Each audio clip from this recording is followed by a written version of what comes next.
Good evening, everyone. I declare the meeting open at 6:02.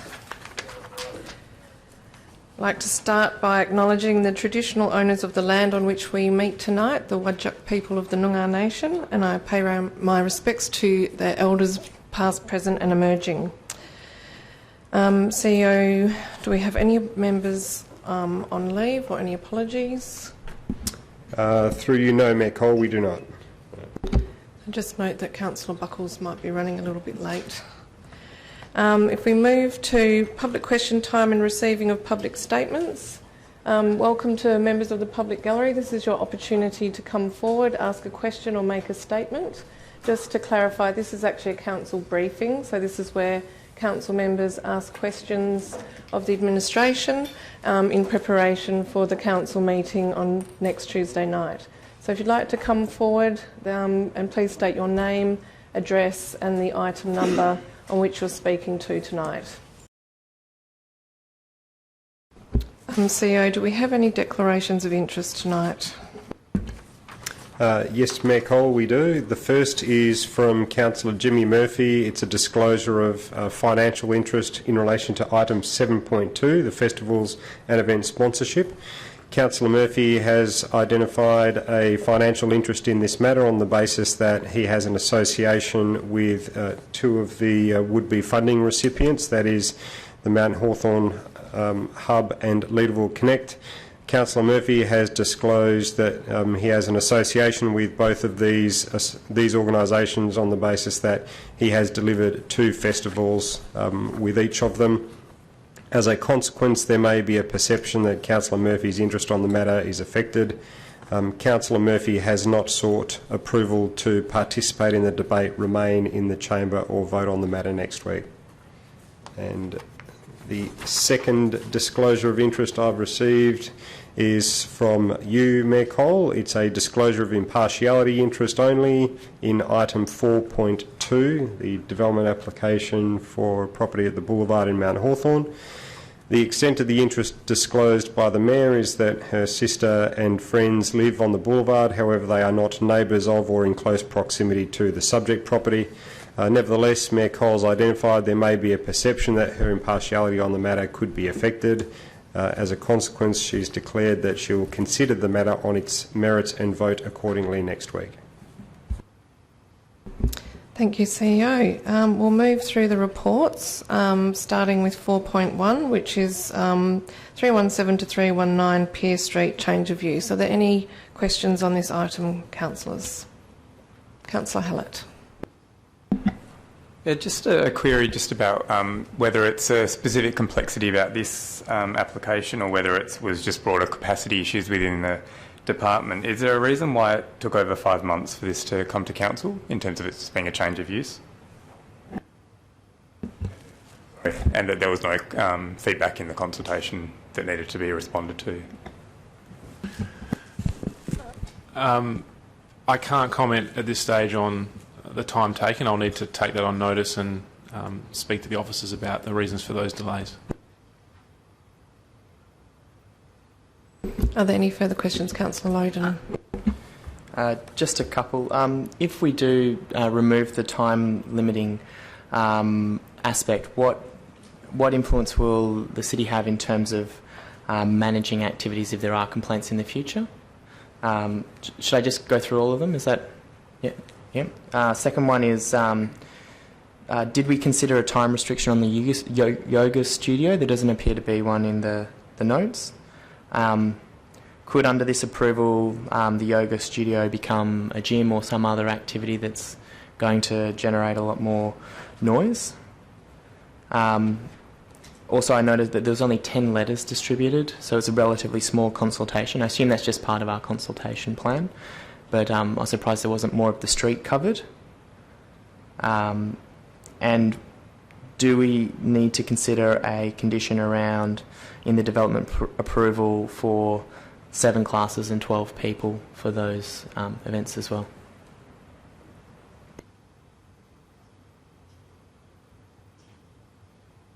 Through you, Mayor Cole. In relation to the ability for us for the city to control the development if there are complaints received. The conditions that are listed here are, and the application that was lodged initially, is what the applicant will be required to comply with.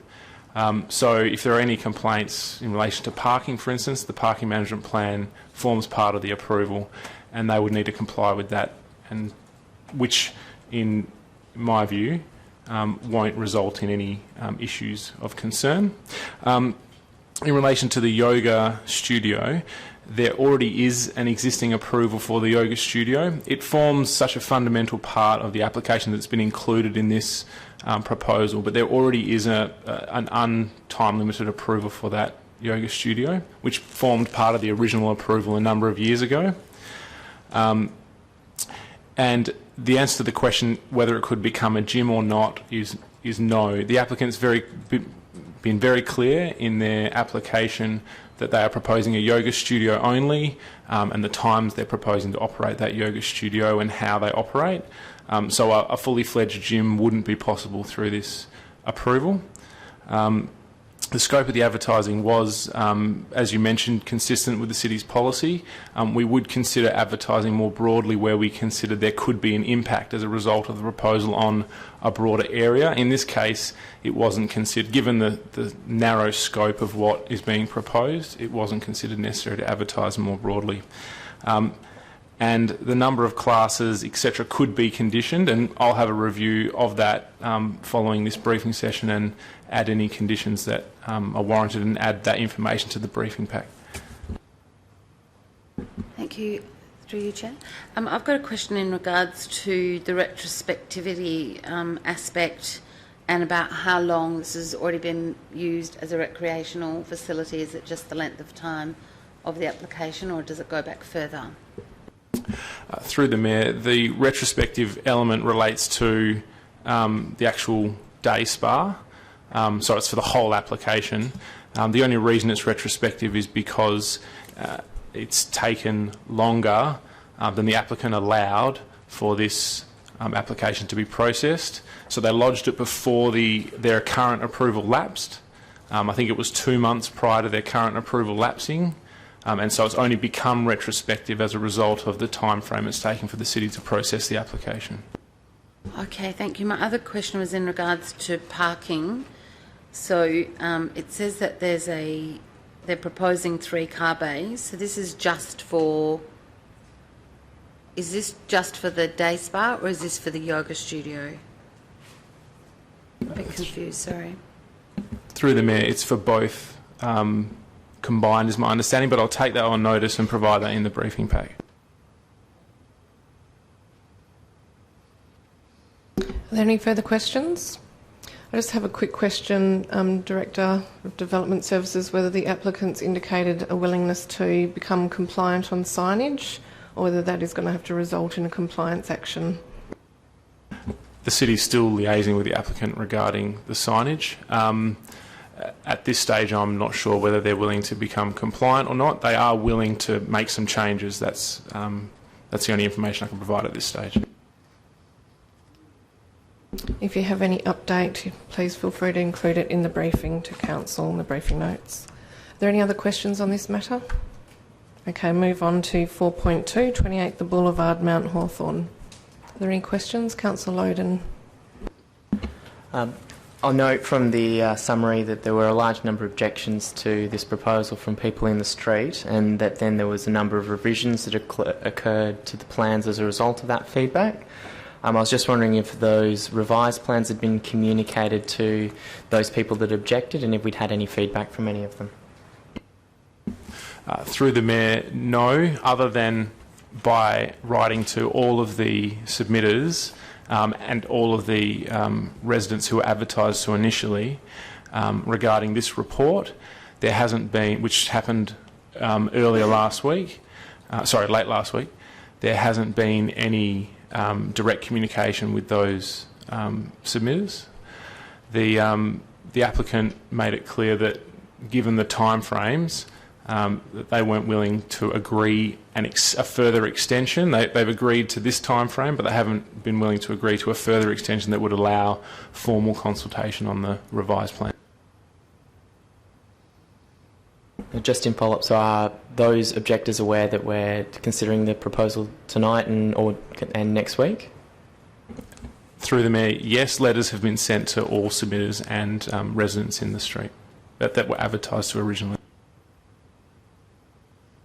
Are there any further questions? Councillor Hallett? Through the Mayor, the vehicle access via the right-of-way was a part of the change. Can you just clarify whether there's other right-of-way accesses to the neighbouring properties and whether there's any maintenance or resurfacing that's going to be needed for that right-of-way from us, given that it's a city-owned one? Through the Mayor, yes, there are other properties that access the right-of-way. I'll need to take the remainder of that on notice and check to get an update from Tech Services regarding the status of the laneway and whether there's any upgrading necessary. Are there any further questions? Councillor Hallett? Sorry. Just wondering if, in terms of the landscaping, is it consistent with other street trees in terms of the choices that they've made? And do we have any capacity, perhaps not in the built form policy, but outside of that, to incentivise choosing locally Indigenous plants instead of the ones that were selected? Through the Mayor, I'm not certain exactly what species are proposed currently. Condition 3 makes it clear that the landscaping plan will need to still be reviewed by the city in detail, and it will need to be consistent with the existing street trees in the area, as well as the principles you've just mentioned. So it will be reviewed in detail by the city. Any further questions? Look, I just have a quick question in relation to re-advertising when a development has changed. At what point is it deemed that the changes are so significant as to require re-advertising? And are these changes deemed to be significantly different to what was originally advertised? The measure for whether or not an application is re-advertised really depends on the level of variation, for lack of a better word, that is created by those changes. If the variations are increased or new variations are created by amendments to a plan, then the city would advertise those, unless it was deemed that we already had adequate comment from the community on an increased variation, say. In this case, the applicant has reduced the amount of variation significantly, and so it wasn't considered warranted to re-advertise the proposal. And just another question, just in general, I know that now that Australia Post have changed their delivery timeframes, if we do have email addresses for those that have expressed interest through providing a positive or negative comment, is an email sent as well as a letter, or do we purely rely on postage in this circumstance? Yeah, if a community member has made it clear that they have an email address that they're comfortable the city corresponding with, then we will choose now to correspond with that email address rather than to write them a letter. So they won't get both. If they tick the box, they'll receive an email only. In this case, advertising occurred before that change, and so letters were simply sent. They were sent earlier though, and so I'm confident they would have been received before Friday. Thank you. Any further questions? Okay, we'll move on to 4.3. Oh, sorry, just before I do that, I just want to let you know that we have an apology from Councillor Buckles. He does have a series of questions here. I'm just seeing if it's on any of the issues that we've already looked at.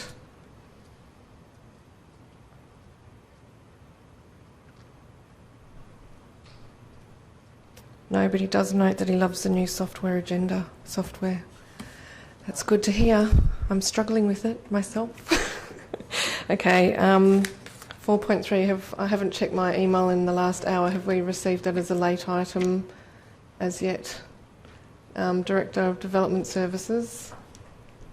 4.3, is that still coming? I did send an email. Hopefully it's been received, just to say that the item's still being worked on and won't be circulated until the final agenda is circulated later in the week. Okay, so just for the Audience, the item on the North Perth Town Centre public open space will be circulated on Friday with the council agenda. Okay, item 4.4, response to notice of motion, which was to investigate conditions and compliance around tree retention in DAs. Councillor Loden. Just a couple of questions. Is there a mechanism that we can use our heritage tree register to help enable the retention of trees? I don't know if it could be a planning condition or somehow some mechanism to require that a tree that's planted is put on the heritage register, and therefore we have a mechanism to retain that tree. And then secondly, is there an opportunity to incentivise getting people to list their trees on the heritage register as well, particularly for those significant ones that we have around the place?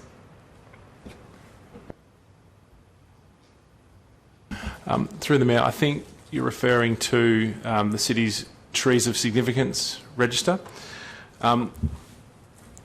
Including those trees on the register is something that council could choose to do if council decided to follow the process set out in our policy.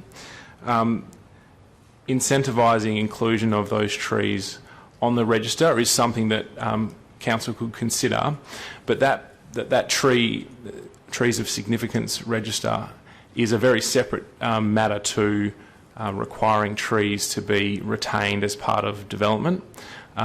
It's considered with the proper process and compliance and enforcement approach that a condition, a properly worded condition, would provide as much security for the retention of that tree, probably more than inclusion of the tree on the register, simply because there are significant penalties for breaching that planning approval, while removing the tree from the register without approval is a breach of the scheme, but is quite a different thing to breaching a planning approval. So the city could go about including those trees on its register.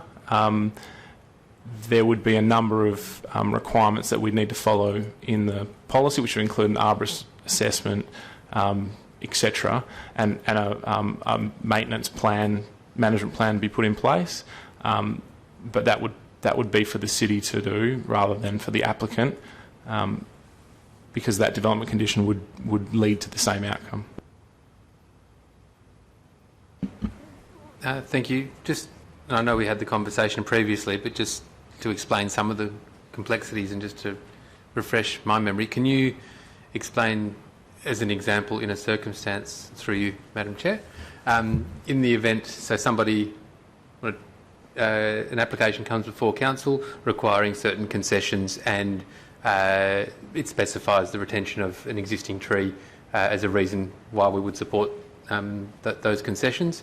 Those concessions are granted, the DA is approved, the notification for the approval goes out, the tree gets cut down, the property is sold with the DA, and somebody else, in terms of compliance action, what rights, can you just explain in practical terms what we would be then intending to do as a city? I can understand, obviously, that whether it be through fines or other enforcement, say with the original owner, but if somebody buys an empty block of land that has a DA on it, with those conditions attached to it, what would the city intend to do in that circumstance by way of enforcement? Through the Mayor, in that situation, the city would need to gather evidence around how that tree or those trees were removed, and seek prosecution against the party or parties that removed those trees in breach of the planning approval.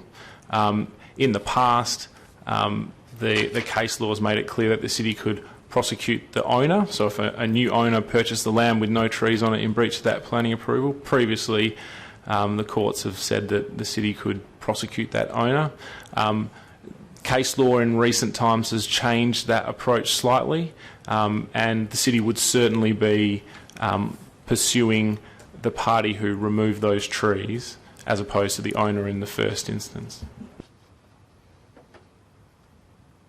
Any further questions?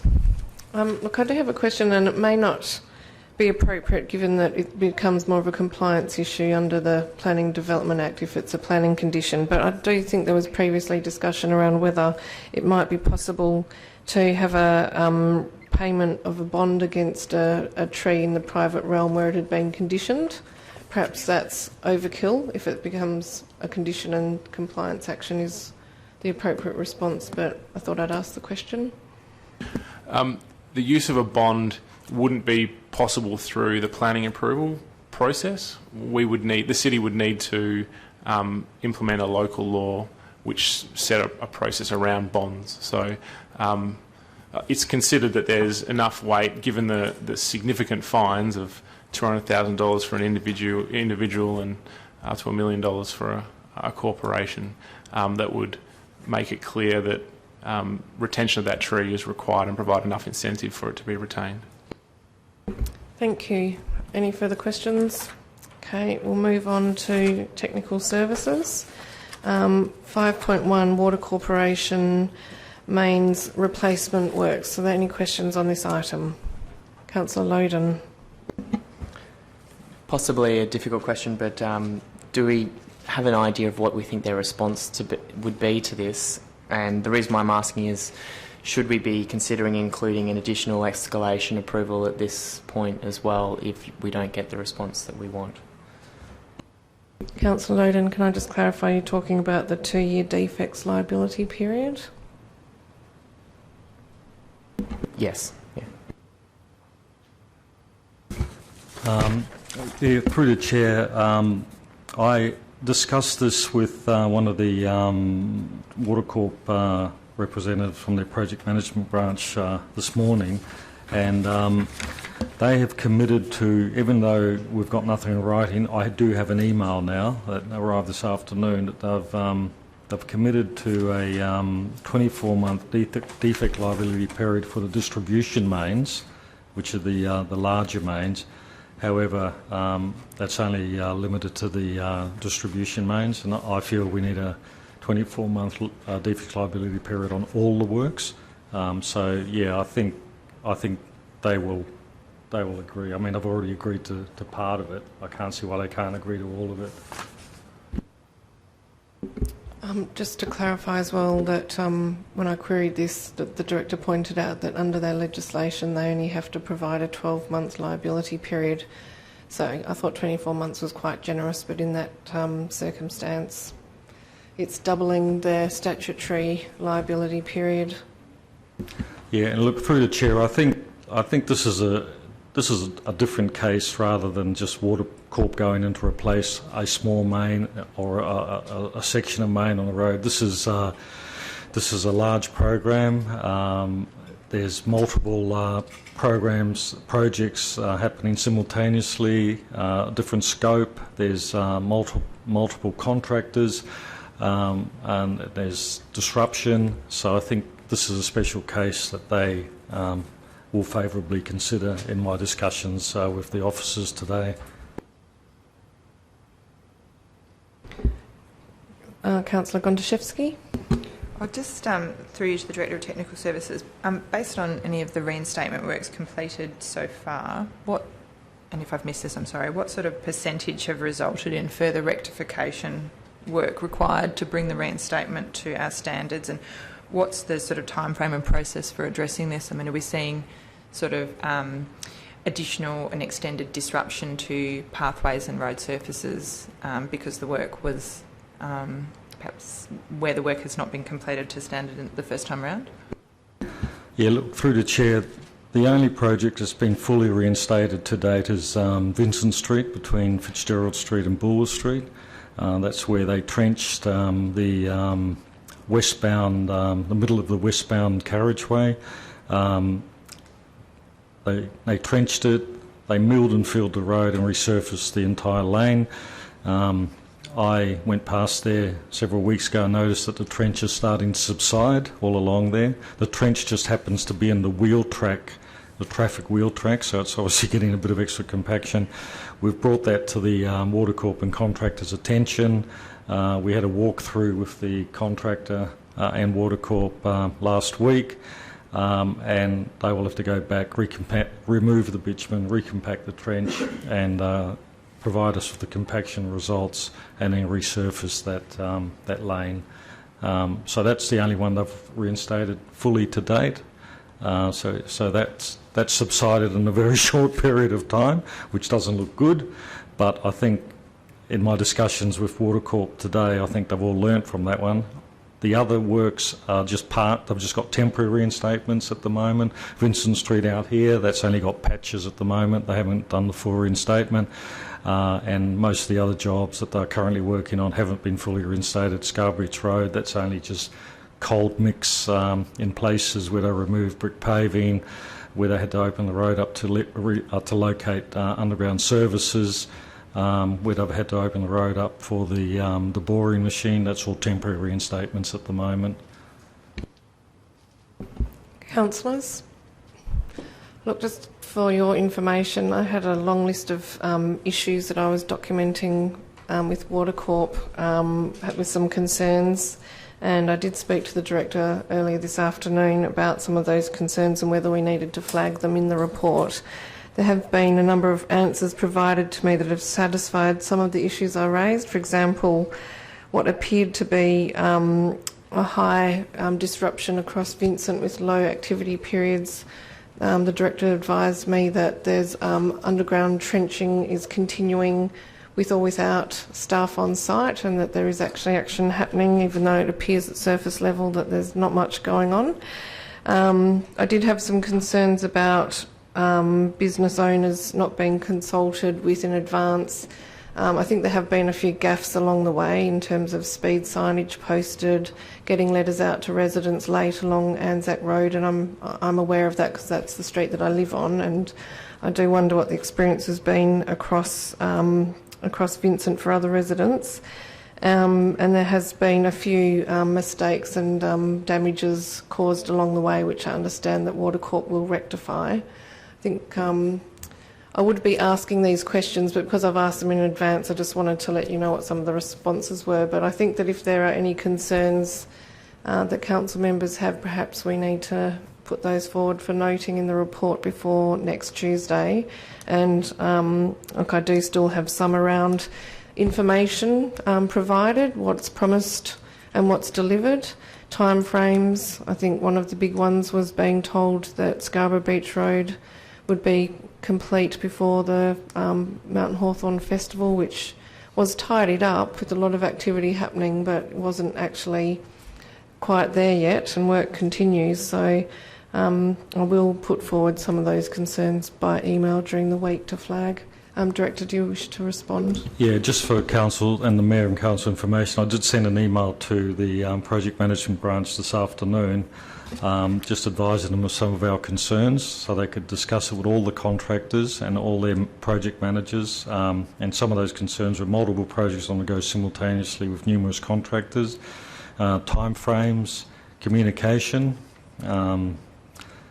occupational safety and health for pedestrians, traffic disruption, quality of reinstatements, and just make them aware of the defects liability period and the work that has currently been undertaken to a standard that's not acceptable. Councillor Harley? I have a question about whether Watercorp could provide us with a schedule of their consultation, not consultation letters, their notification letters.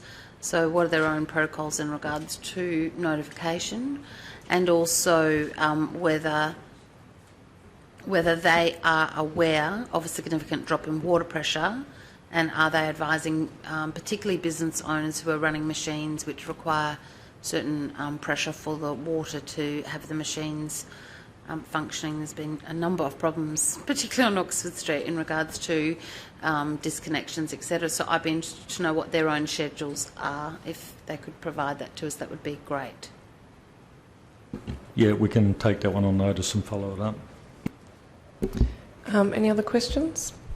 There was just one other question, Director, again flagged this with you this afternoon, that I'm very keen to know what specific reinstatement will happen for the bike lanes that are impacted.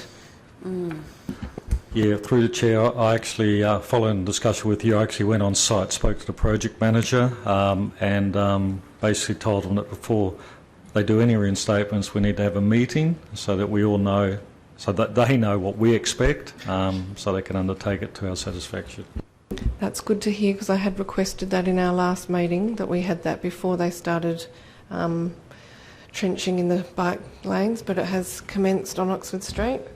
If there are no further questions, we'll move on to 5.2, Proposed Bike Boulevard Project. Councillor Gondaszewski. Just two questions.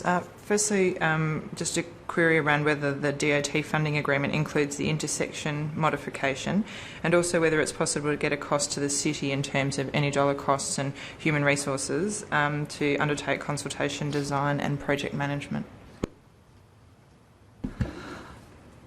Through the chair, yes, we are going to we have to prepare a detailed estimate and a design, and that part of that we will be designing up the intersection of Scarborough Road and Shakespeare. And the agreement is that they fund, as mentioned in the report, they'll be requested to fund the design, consultation, and the construction works. Yeah, we need to sit down and work out what resources we need. And liaise with our marketing people in terms of the consultation and whatnot, based on what we did for stage one, and then we'll present that to the Department of Transport. They've indicated that they've allowed $500,000 per kilometre, and we'll just have to see if we can build it for that. Can I just ask a follow-on question, because it does go to that issue in relation to the Department of Transport requiring the city to undertake consultation. The last experience was that it was an intensive consultation over some time, with quite a lot of staff resourcing from DOT. There were numerous stages and numerous design phases, and a combination of workshops, on-ground consultation, letters, responding. I'm just a bit concerned about the staff time if the City of Vincent takes that on. Yeah, look, through the chair, Shakespeare Street south of Scarborough Road is a different road altogether. The north section was 7.4 metres wide. The section south of Scarborough Road is only around about 6 metres wide, so we are quite limited in what we can do. I think it's going to be quite a simpler design, maybe red asphalt and some sort of entry statements. I think the level of disruption that was caused on the north side, where we shifted the parking to one side and had slow points and all that, we just haven't got enough road width on the section of road to do that. So, yeah, look, it's a good question. Obviously, once we come up with a preliminary design, we'll know what level of and intensity of consultation are required. I see this one more as just an infrastructure upgrade project more than what we did at the northern section. Can I just follow up by asking that if we said to the DOT that we wanted them to undertake consultation, would that be, would they walk away? I'll look through the chair. We could try. They have indicated to us that they want us to take the project on, and they'll pay for it. They'll pay for what I mentioned before, our involvement, our design, and pay for us doing the consultation. But we can ask that question formally. Obviously, it's preferable that the City of Vincent does it, because we do a much better job of it. But just thinking about the staff time. Councillor Buckles, Councillor Toppelberg, I'm just thinking he's got a question on this one. Councillor Toppelberg. Just follow up to Councillor Gondaszewski's question in relation to so the $500,000 per kilometre was excluding the intersection upgrade, and we're requesting it. Is it considered part of the project? Because I guess if we can ask that question up front of the Department of Transport, because if it's not considered part of the project and we haven't budgeted for it, there's no point in pursuing the project, in my reading of it. So if we could just get some clarity as to whether that's considered to be an impost on the city as a result of the project that they're funding, or if they actually consider it to be part of the project itself. Yeah, through the Chair, look, I'll seek some clarification from them. We see it as part and parcel of the project. You can't just sort of stop here and then start on the outside of the road. It needs to incorporate that into section 2. Yeah, I'll clarify that and take that on notice and provide the information. And sorry, just a further question. And I know when you look at it on the map, it makes sense because it's a nice straight line continuing to run down Shakespeare Street, and I understand. But when we consider that its proximity to Oxford Street and the fact that we have bike lanes there, and I know there have been some discussions around Norfolk Street or elsewhere or other streets that are frequently used by bikers, perhaps I just look at that stretch of road and given the road width and ask the question, will we get an opportunity before we go any further down this process to actually ask the question, do we want to do this? Or do we want to do this here, probably more appropriately? And does the city, I mean, that might be part of the consultation or it might be a decision of council prior, but to me, in terms of prioritisation, I think it's important that we ask those questions before we spend more time and money on it or ask them to. Thank you, Director. Yeah, through the Chair, the plan was always, the Bike Boulevard plan was always to take, it was always to follow Shakespeare Street from Green Street to Richmond, to Burke Street. That was always they even prepared some preliminary plans way back when this whole thing started. And the first stage was called the Demonstration Bike Boulevard. That's obviously been a success. And so this is just phase 2 of the project. I think, yeah, it'd be an interesting one. I think if we go back to them and ask them, you know, would they consider another route, another road? I don't know how that would go down, but we can ask.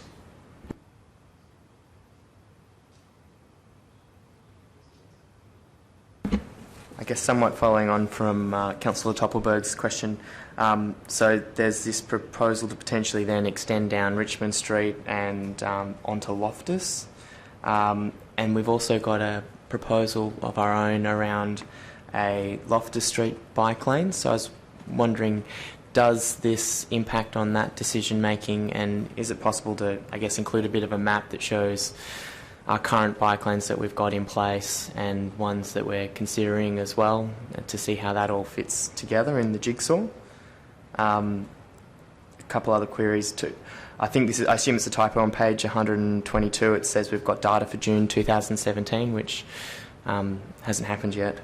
And it only appears to be 2 data points because they've said they excluded the one for the election, which isn't a whole lot of data. It would be good to get a bit more information about the usage of the bike boulevard. It sort of says, oh, you know, we've had a 25% increase in usage of it as a bike boulevard, but 2 data points is not statistically significant.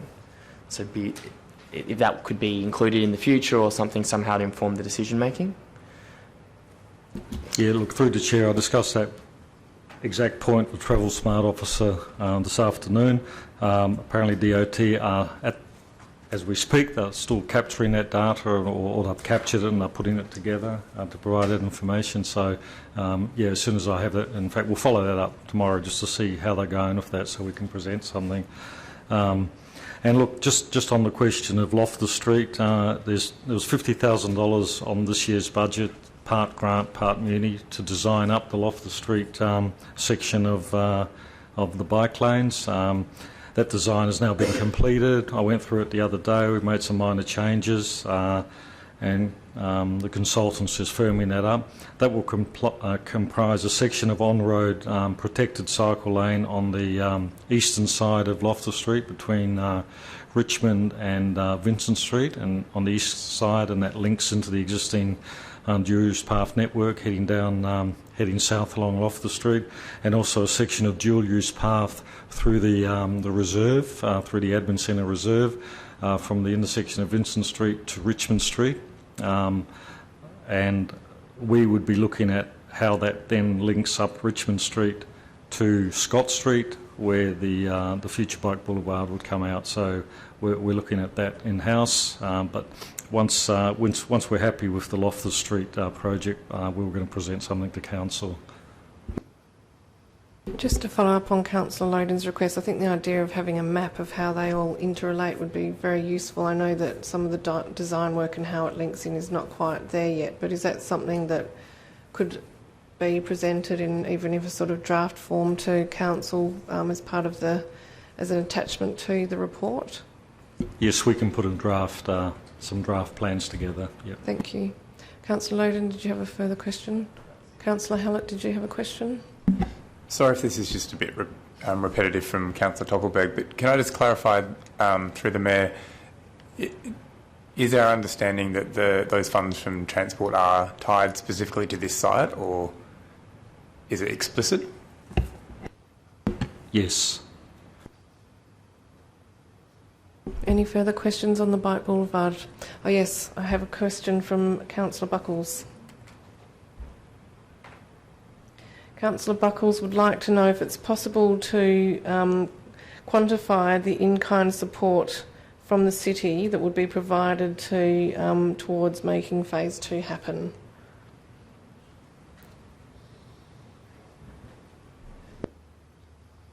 Yes, obviously we would have to quantify that so we can charge DOT. For the previous stage, all the design work we did, I mean, basically we were presented with a concept which we pretty well developed anyway, and then we actually undertook the construction design in-house, and we kept all those hours, and anything we spent on that bike boulevard, we basically charged Department of Transport. The supervision, all the construction costs, the design, any admin costs, so we charged them for all that. So yeah, we'll definitely have to quantify based on the previous stage. So yeah, yeah, we'll do that. So just to clarify, it sounds like it's all billable hours and there's no in-kind support provided. Is that the case? Yeah, I suppose the way I look at it, any in-kind support, they'll be charged. So I suppose any involvement we have will be charged to the project. Okay, thank you. And any other questions? Right. Okay, so we'll move on to the tender for the hire of the skid steer loader for horticultural operations. Councillor Loden. Thank you, Mayor. Just 3 queries from me. I note that the experience of the contractor is ranked quite highly, and I was just wondering what difference, like, is this a highly specialised thing that they're doing, and that if they don't have that level of experience it's going to be a problem, because that does sort of skew the assessment process. And then my other 2 were, is it possible to provide as a separate figure the estimated annual cost for each of the tenders, so assuming that based on a typical year how much we would spend, just so we can get a feel for the cost differential, because there is price differences between the various options provided. It says it's between 120 and 150k. I might have missed it in the report. And there's also one of the assessment criteria is the financial history evidence, which I know is confidential, but there's a scoring around that. And do we have, you probably can't answer it here, but is there concerns about some of these people becoming insolvent, and that's why their scorings are different? Look, I can answer that one. Some provided information, some didn't. So the ones that didn't were scored appropriately. That was one of the requirements, that they had to provide that information. With your second question, I'll take that one on notice. And with the first question about experience, obviously, while they're working around existing verge trees, existing services, and mainly in verges and whatnot. So yeah, so previous experience is very highly regarded.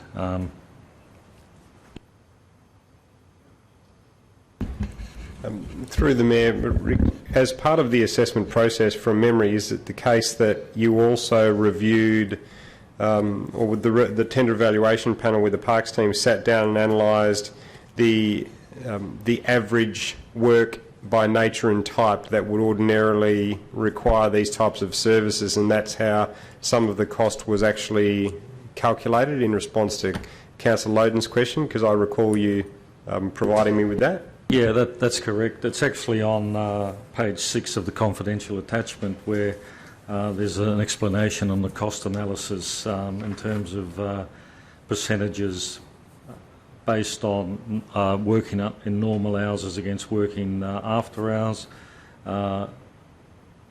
Supply of clean fill was given a certain percentage, disposal of inert waste, disposal and dumping of green waste. So they were broken down in percentages to be able to apply costings to those based on the prices that were submitted.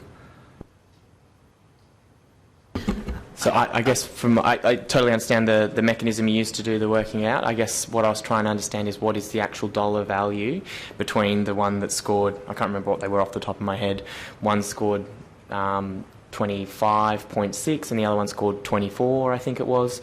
So what does 1.6 equate to? Is that like a 10 grand, 100 grand, that sort of thing? Yeah, look, through the Chair, we can provide that. We have that information. Thank you. Through you, Chair. My questions go to a couple of matters to do with transparency.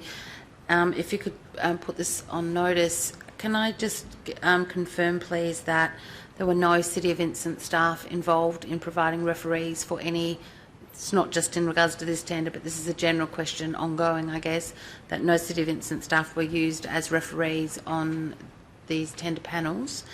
And the second question goes to cross-referencing with our gifts and benefits and conflicts of interest declarations, and can I get confirmation of the process used to ensure that no one involved in the decision-making at any stage of this tender process has received gifts or benefits or has conflicts of interest from the time the tenders are being developed through to the time that they're awarded? Through the Chair, on page 5 of the confidential attachment under tender evaluation summary, it outlines who the referees were for all of the tenders that were submitted and the comments that they provided. Some we had to phone, some provided written references. So, yeah, and no one from the City of Vincent were involved in any of that, other than sourcing the referees that were provided and speaking to them or referring to the written correspondence. And look, to my knowledge, there was nothing untoward in the process. If there's anything, it'll be recorded in the gift register. But to my knowledge, no, there's nothing there.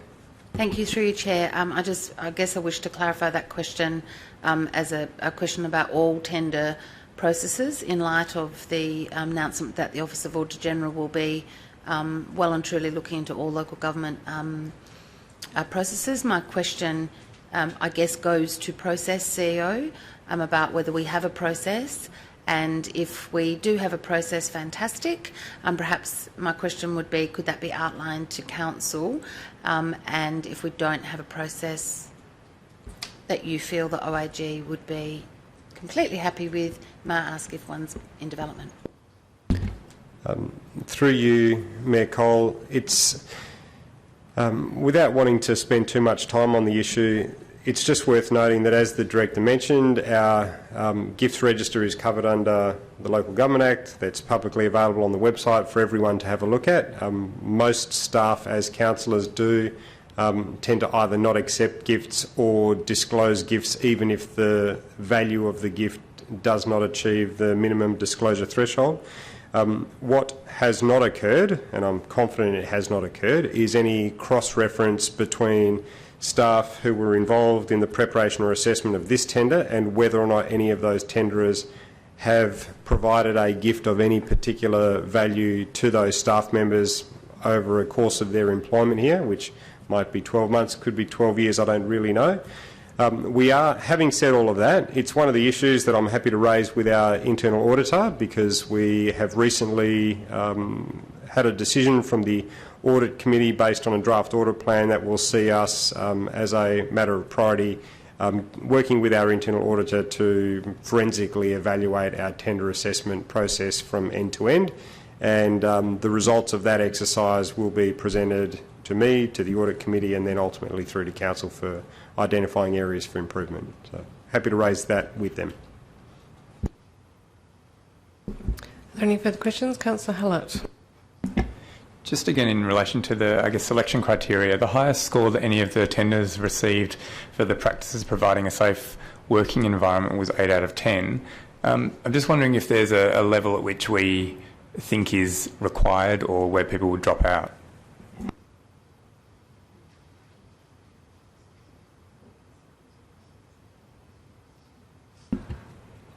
Yeah, I suppose if they got 0, that would be a level that wouldn't be acceptable. But look, I suppose we're just comparing submissions, and to my knowledge, no, there's no level where someone would drop out. It depends on the total score, not individual scores. Councillor Hallett. And I guess also then related to the consideration for the environment, there was a number that only got 5 out of 10. But then in the sustainability implications, they were said not applicable. And maybe it's a broader kind of query about reports generally. There's often not any sustainability implications put in most of the reports. And I guess that might be a difference in defining what that might mean in terms of admin versus my perspective. But I guess I'd just ask for any comments on that. Yeah, look, I might have to take that one on notice and just have a look at the actual scoring and how they came up with that consideration for the environment, and provide that in the briefing notes. Any further on this one? Okay, we'll move to corporate services. First item 6.1, authorisation of expenditure for the period of the 1st to the 30th of April. Thank Councillor Harley. you. Creditors report. Yes, so my questions in regards to the creditors report. Seem to be missing a page in here, sorry. Oh, no. Sorry, in regards to the creditors report, and this is a question that I have put to the Director of Technical Services, but I'd like it to go on the record so that all councillors can get the response, and it is in regards to the in regards to the allocation of handyman work, and I'll preface my question by saying up until this last period we have gone out to tender because the total value is approximately 200,000, not an insignificant amount. So my questions to the Director of Technical Services were who made the decision not to go out to tender for an amount which we've routinely spent $200,000 a year on, and what are the parameters around how we allocate. So there's a few new names that I've noticed that are getting these handyman services, which is why it got drawn to my attention. So I would like to know how these are being allocated, whether there were referees accompanied, which we'd normally do as part of a tender process, and essentially how these companies are being chosen, how have they come to our attention, or how have they brought themselves to our attention. And in one of the cases, I just want to draw council's attention to an amount of $52,000, $58,687 in handyman services to Devco Builders, which was a builders, the name of the builder I raised at the last council briefing. So my question specifically on that item is, what was that amount of money for? And then if I could put out the other questions on notice. I know that Director of Technical Services has received my request of a couple of weeks ago and is going to be emailing, but I think it's worth all councillors seeing the response. Who wishes to take the handyman question? Yeah, I can. Yeah, look, I have some information here, and I can just briefly summarise some of it, and I can also add some of the briefing notes. But basically, we currently haven't really got a handyman service tender per se, and basically we've just gone out to request for tender for the provision of small maintenance services, provision of plumbing and gas fitting. Sorry, you said we've recently gone out to request for tender. Okay. Yeah. RFT for provision of small maintenance services, provision of plumbing and gas fitting services, and provision of electrical services. Previously we had a panel, and that panel expired late last year, and since the panel expired we were going out, anything over $2,000 we were going out and getting quotes. Devco, they're a building company. They're more than just a handyman service. They've done some sizable works for us at Beatty Park and some of the other building works that I think I may have provided a list previously, but I can provide an explanation on the 58,000. With regard to Sam Rosano, he has got a tender until November 2018. And his tender is to install and remove signs, street signs and parking signs, install grab rails and bike rails. So that's all we use him for, but all the others we're currently just getting quotes. But once these tenders have been finalised, we'll basically have one contractor for maintenance services, one plumber and one electrician that we'll be using. Through you, Chair, may I just ask for clarity with Devco Builders? It is listed as handyman services, and I think we've all got an understanding of what handyman services would be. May I ask that if something isn't, if it's actually a construction or what looks like a major building, that it be listed and properly labelled just for clarity, because it was a bit confusing. Yeah, look, through the Chair, I did have that discussion with the Director of Corporate Services, and we were going to update, and we will in the future. I needed to provide that information to Finance. Through you, Chair, I've got another question just in regards to the provision of kids' sports grants, and there's a number. May I ask about the parameters for the application for groups that exist outside the City of Vincent? So, for example, the Marist Football Club, Perth Central Scout Group, Coolbenia Bombers. There's a number of others that exist outside the City of Vincent that we've provided grants to. So just for the record, can I understand what those grants are for, whether they're individuals or whether they're for the club? Through you, Mayor Cole, they are allocated to individuals within those clubs. Under the kids' sport guidelines, which are set by the Department of Sport and Recreation, we can only allocate grants for City of Vincent residents. It's also important to note that the kids' sport grants are fully funded by the Department of Sport and Recreation, so we administer the vouchers, but all of those are fully funded through a state government grant. Councillor Gondaszewski.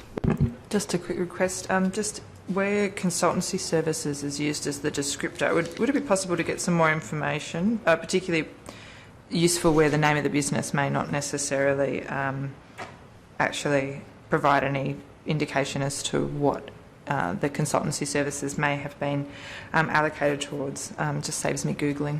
Thank you. I think that's a very good request. I think just generally some of the descriptions don't necessarily... It would be good to know, for example, if it's an event or if it's a refurbishment design. This is some of the descriptors in the report. It would be interesting to know refurbishment of the event that would just help with the level of detail provided. Are there any further questions? I did also just have a couple of them happy to have taken on notice, really just out of interest. MRC road sweeps, $185,000. I'm just wondering how that works.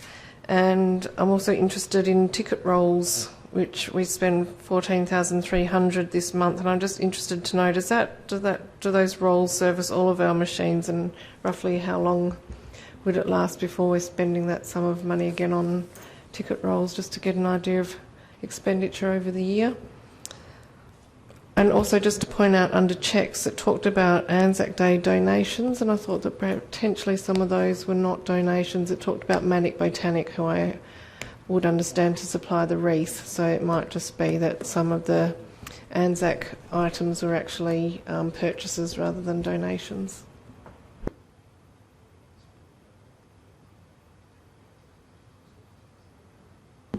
Yeah, through the Chair, road sweeps. Look, whether that's the first line and a whole lot of other stuff, but all our sweepings from our road sweeper goes to Tamala Park and goes across the weighbridge, and we pay $165 a tonne, and that's our member rate for Tamala Park. But that figure sounds pretty high just for road sweeps. I'd say there's a few other things grouped in there, going up to Mindarie, probably tidy bins and a few other bits and pieces. Okay, that's great. And the others I'm happy to have on notice. Okay, so we'll move on then to... Sorry, through you, Chair, I've got another question in regards to credit cards.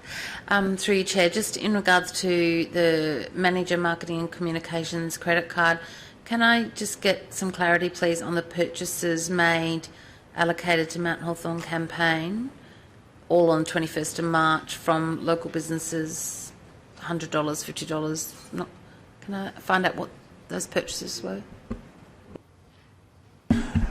Through you, Mayor Cole, yes, they were part of an Instagram initiative that was implemented by the Community Engagement Directorate. We did time this initiative to align with the disruption caused by the Water Corp. And it, as I say, it is an innovation that we're trialling for the first time, which was a process of purchasing vouchers for those businesses directly impacted by Water Corp works happening at the front of their premises, and using influencers. And we actually used Insta Famous, who are the most prominent bloggers and Instagrammers in the Perth area, and we actually provided them with gift vouchers to attend those businesses and then assess the service and then promote that company and that business through Instagram to, one, trial the initiative and two, to give the businesses some support through a period of disruption. So otherwise known as #LoveMountHawthorn. Sorry, what was the name of the blogger who we provided the... It's more so a number of people who are under the I guess, the general branding Insta Famous. Thank you. Can I ask whether we have then documented whether we got value for money for these and whether these Insta Famous people actually did a blog? A nice one for those businesses? Through you, Mayor Cole, yes, I already have some information in front of me, and the intention is to, one, provide a detailed analysis to the executive about how this initiative works, but also happy to share that with councillors. We have had about 500 Instagram followers on this initiative since it's first started. The objective was to try and achieve 2,000 through the period. So we're certainly tracking it and happy to provide councillors with an assessment of how successful that initiative was. Just to follow up to that one, there has been some controversy lately around Instagram, famous folks who are buying followers rather than actual having real local people. Do we have any quality control over that, or is that just in terms of the company that they've provided? I'll need to take that on notice. Any further questions? Okay, we'll move on to investment report as of the 30th of April. Councillor Loden. I won't ask my usual question. The federal budget brought in a new bank tax, which impacts the four major banks, three of which we have about 50% of our funds invested with.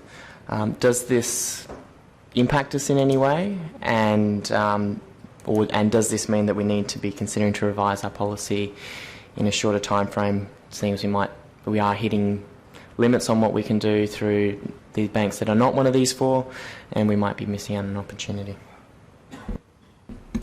Through the Chair, no evidence at this point in time that it's actually having an impact on the rates being passed on. However, we certainly are proposing that we'll be bringing a presentation to Council Forum in June dealing with the review of the investment policy, and one of the areas is certainly to look at increasing the amount of investments that we can have in the non-fossil fuel institutions. Anything further on this item? Okay, we'll move on to financial statements ending 30th of April. Any questions? Just noting that our capital expenditure is at 48%, hoping that we get into the high percentages in the next, by 30th of June. Any comment, or I'll just leave it there? Leave it there and move on. Community Services 7.1, the Disability Access and Inclusion Plan. Councillor Gontaszewski. Thank you, Mayor. Through you to the Director of Community Engagement.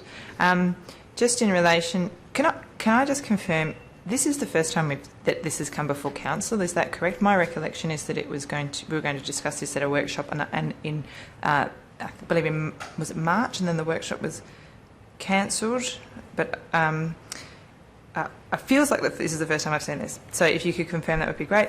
And just in relation to the community consultation that was undertaken, if you could provide advice on what the commentary was from, I guess, state agencies and disability advocacy groups, and how this was incorporated into the document that's before us. Through you, Mayor Cole, I can confirm that this, the draft date was listed for discussion at a council workshop. That workshop did not proceed. In lieu of that, we distributed the information sheet and the draft date for councillors to review. So that was the method of communication prior to the briefing session tonight. I will take on notice some of the specific feedback from those broad sector agencies, but I can confirm that whilst the commentary in the table regarding the public comment period is anonymous, point number 4 is actually from the Disability, or a summary of comments from the Disability Services Commission, which does confirm that they consider the date to be comprehensive, compliant and well thought out, but I can provide some further specific details on some of those more localised service delivery agency comments. Thank you. In terms, I understand there was a sort of a structure or a template that was required to be used for the DAPE, and just in terms of, I'm not sure how rigid that has to be adhered to. I guess I'm just thinking in relation to some of the discussions we've had in relation to other plans in terms of making them accessible to the community, recognising this is a slightly different document to something like a place plan, but some of the, is there possibility to perhaps look at the structure so that the some of the content around development of the DAPE is structured towards the end of the document rather than up front? I note, I believe Mr Meyer commented that some of the, I believe he said that it was page 27 was when we were hitting the content of consequence, and I think that's something I guess I also was considerate of in relation to other discussions we've had recently. So does the template isn't so prescriptive that we couldn't potentially alter the order of chapters should we decide to? Through you, Mayor Cole, the Disability Services Commission model DAPE has been used. As far as I'm aware, that is I guess it strongly encouraged you to use that template, but I'm not aware that there is any statutory requirement to stick to that specific template, as long as all of the information included in the current DAPE remains included in the final plan. So we do have the ability to amend the format of the plan if council so desires. One more, and this is just in relation to the inclusion or perhaps development of more specific targets and timelines. We have the plan. Is there going to be a further implementation plan to the plan, and when will that be considered? Yes, through you, Mayor Cole. Page 32 of the DAPE does identify the implementation of the date from this point onwards, and does indeed respond to some of the queries that Mr Meyer raised. The date, model date, identifies the strategies, whereas the implementation plan year by year then goes into the specific details of what tasks will be undertaken, what timeline within that financial year they need to be undertaken within, and who within the organisation is responsible for delivering those. We have already significantly completed the 17-18 implementation plan, and indeed that was the basis for some funds identified as being required within the 17-18 budget. So yes, implementation plans year by year is what is incumbent upon administration upon completion or adoption of the date. Thank you. Look, I just want to reinforce some of the questions asked by Councillor Gondaszewski, because I found myself, when I opened up the DAPE, looking for something that said the purpose of this DAPE is to, and I sort of had to flick backwards and forwards through the pages. I know that there is an introduction, but I think that the comment in the report around how it would benefit the CALD population seemed to, that's something that I'd query, because it is very much a disability plan, and this sort of broad focus on seniors I could understand because of frailty, but I'm not quite sure when it talks about the broad reach, it's actually really about disability. So that's a question. And whether we actually need to have the general City of Vincent background information. From my perspective, that's the sort of information that should be in the strategic community plan and shouldn't have to be in every policy document that we write, and whether the development and consultation, again, whether that could potentially be in an appendix rather than at the front of the document, so that if you're opening the document you get to the purpose and the objectives as quickly as possible.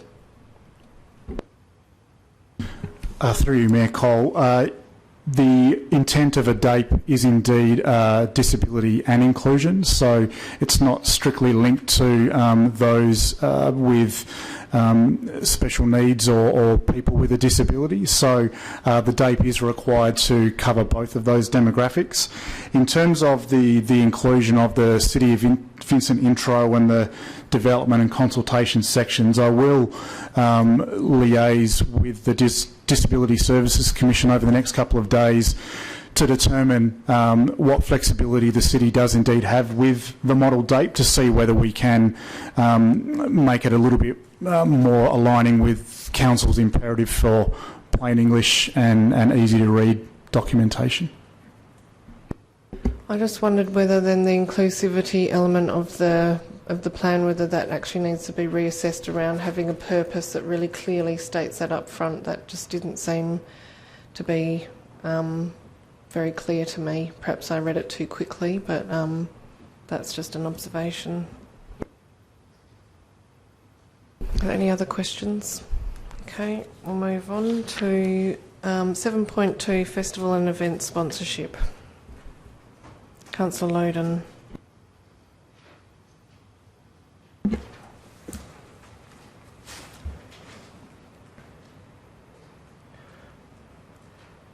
Two questions. The first one was the approval for $30,000 for the film festival.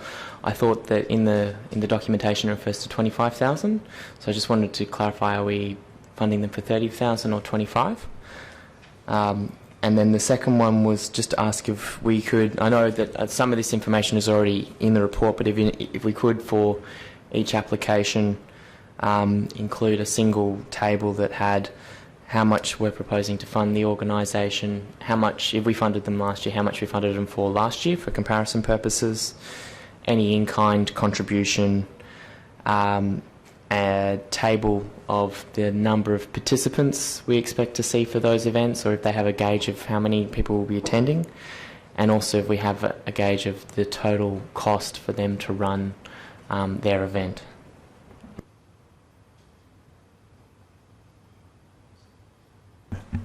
Through you, Mayor Cole, in terms of the first query, the documentation that's been distributed as part of the budget workshop, you are correct, had identified a recommendation to grant the Revelation Film Festival $30,000 sponsorship. Upon reviewing all of the funding whilst preparing the report for this session, administration identified that it was more reasonable to provide Revelation with $25,000 rather than $30,000. That was on the basis that another amendment was to increase the allocation to North Perth Local, so that the total sponsorship still remains the same. In terms of consolidating in a tabular form money or sponsorship and in-kind support from previous years, what's proposed this year and participants, we have partly done that through that spreadsheet that's supplied as part of the budget workshop, so we can just provide a couple of extra columns to enable that to be easily understood by councillors. So just on the first point, the third recommendation is approved by absolute majority, expenditure of $30,000 for the sponsorship of the Revelation Film Festival to be held on the 6th to the 19th of July 2017. So should that read $25,000 then? Through you, Mayor Cole, I'd like to blame the new software, but no, that's an error that's been made by administration. Councillor Toppelberg. Just happy for you to take it on notice, but can we get a breakdown of the $27,000 in-kind support for the Hyde Park Fair and what that actually is, whether that's genuinely in-kind support or if we're paying for traffic management or other things? If we can find out what that is, that would be fantastic.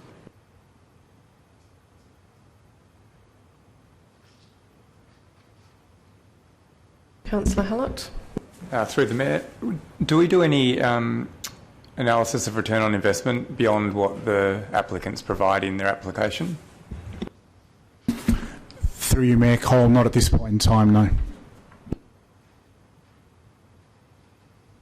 Anything further, Councillor Hallett? Have a follow-up? No? Yes, a few, go for it. When we have repeat events, are the applicants advised to justify the growth in their funding expectations, and are we communicating any expectations that we would want diversified funding sources and a reduced reliance on the city, and whether that's the case or not? Through you, Mayor Cole, the event organisers are advised that ultimately sponsorship is considered by council on a year-by-year basis, and therefore they're encouraged to investigate other sources of revenue, and indeed their funding model and other sources of funding apart from the City of Vincent do need to be stipulated within the application process. But it's a valid point in the sense that all of the events that received sponsorship last year have all come back this year and requested significant increases, and when all of our major event providers do that, we end up in a situation where the number of requests certainly outstrips the level of funding available through the budget. So it is certainly something that administration will need to give increased focus on in preparation for next year. Toppelberg? Councillor Hallett, have you finished asking your questions? Different. This was kind of a follow-up to that. You were following up on that question. Go ahead, Councillor Toppelberg. Where there are significant shortfalls from what's been requested, so example St Patrick's Day and Pride, do we get information as to whether they would be able to go ahead based on the funding that we are intending to allocate? Because my concern relates to budgeting that amount and then finding out, because we've only, so for instance take Pride, and I understand that the 20,000 requested is an insignificant number in terms of what they may be seeking overall, but if we're only offering 50% of funding, we allocate it, we budget for it, we take it in rates, and then they can't put on the event. Is there any point? So do we ask in the documentation for a base level of funding that's required in order for the event to happen? Through you, Mayor Cole, Pride is an interesting one in the sense that we fully funded their event this year based on their requests, and they still weren't able to get together the other funds necessary for that to proceed. So it is something that administration is mindful of when they're assessing the application. We do get a detailed budget which identifies what the city's monies will be utilised for and articulates all the different components of the event. And for example, if you look at the request from the Beaufort Street Network, administration identified in their view what elements of their proposal did not warrant community sponsorship, and therefore the funding was actually aligned with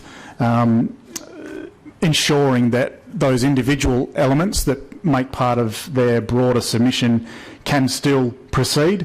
But for example, something like the Beaufort Street Ball, which was seen as very much commercially orientated rather than community accessible, we didn't allocate any funding towards that initiative. So where the budget and the submission allows, we do link the city's funding with ensuring that specific initiatives can go ahead.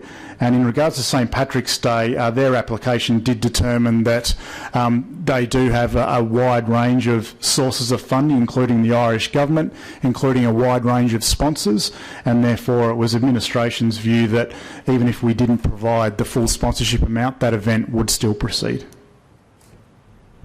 Councillor Gondaszewski. This is just a follow-on, and I believe this is Councillor Buckles also possibly has this question.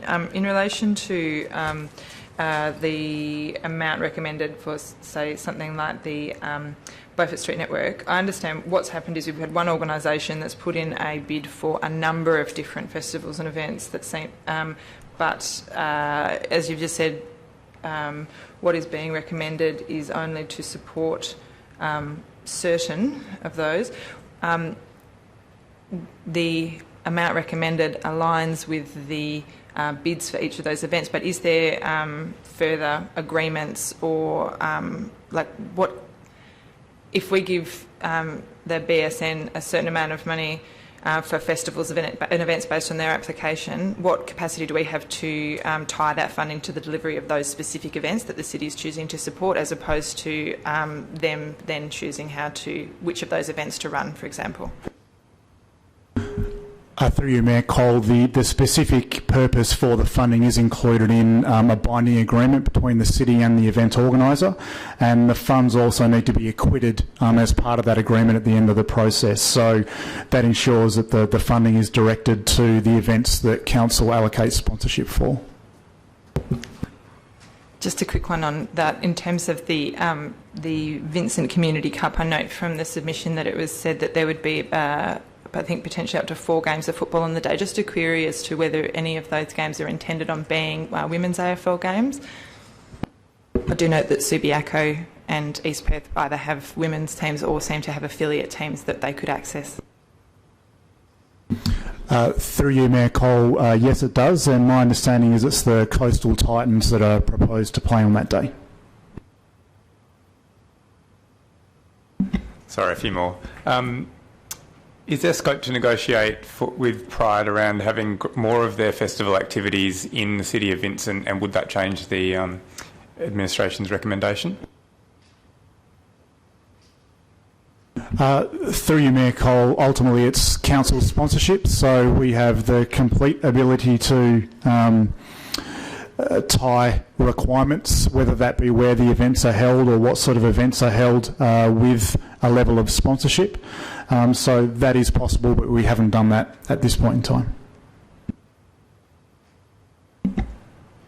And just, there's quite a bit of variety in the quality of the town team applications, and just wondering whether or not, in terms of the capacity building that the city does with the town teams, have we looked at skill building in the area of grant applications, understanding that they're volunteers, and the success of them finding alternative funding sources will also be a good thing for us?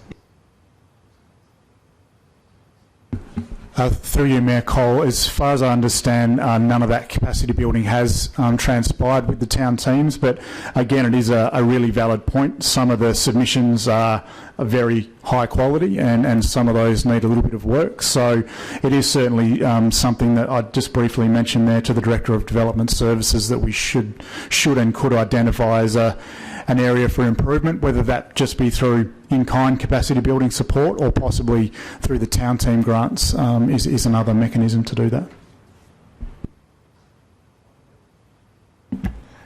And just lastly, through the Mayor, I know we don't do any specific evaluation perhaps of the festivals, but do we have any other sources of data around economic impact on local businesses?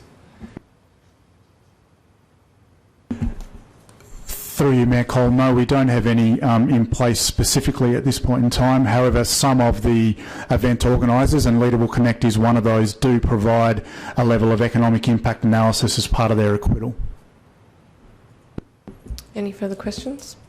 Okay, I just would ask, just generally, given our budget situation that we face with declining revenue and increasing asset maintenance responsibility, was there any consideration of just maintaining a blanket no increase on any of the festivals and events that happened last year, and then considering the new requests?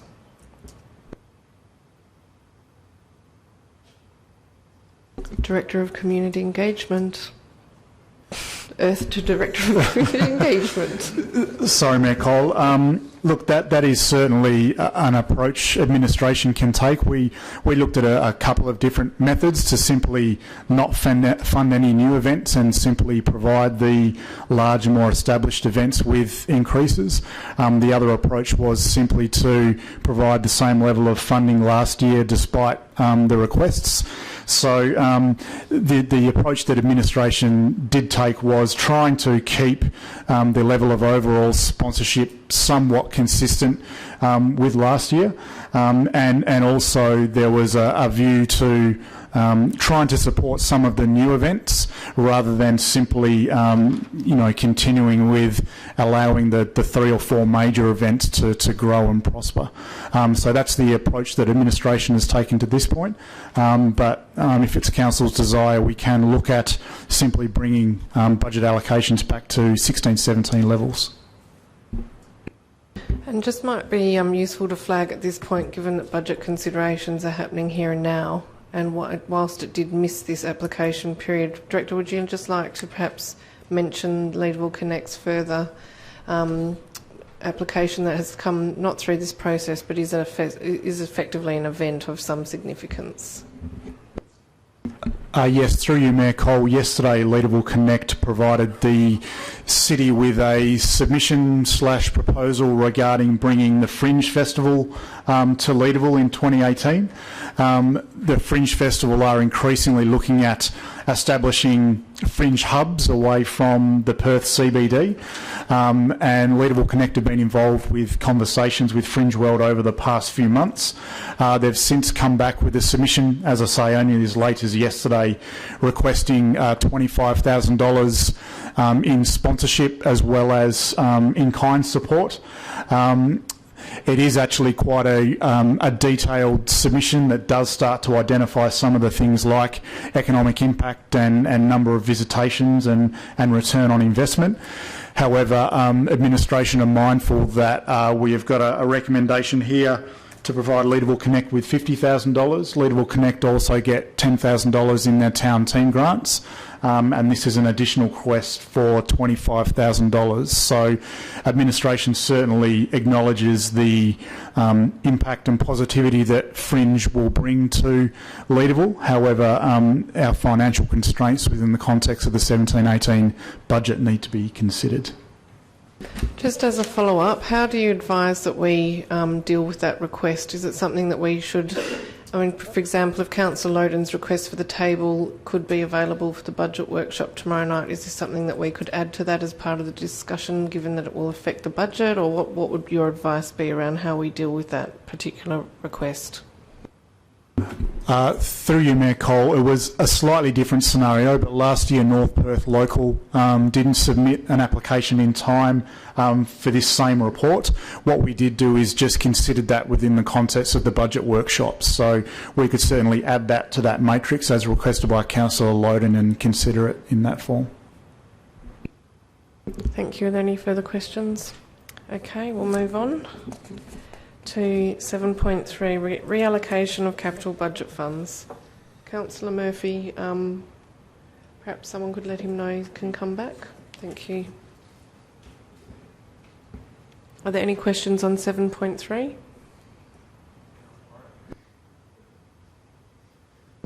All right, I'll kick off with a question. Councillor, Director for Development Services, I'm interested in the if we do reallocate this funding for this financial year, does that indicate that the commencement of work towards the integrated transport plan would commence in this financial year? Through you, Mayor, yes. We're proposing to release a request for quotations. We were hoping to do that last week, so we're hoping now to do it early this week, with work to commence in June.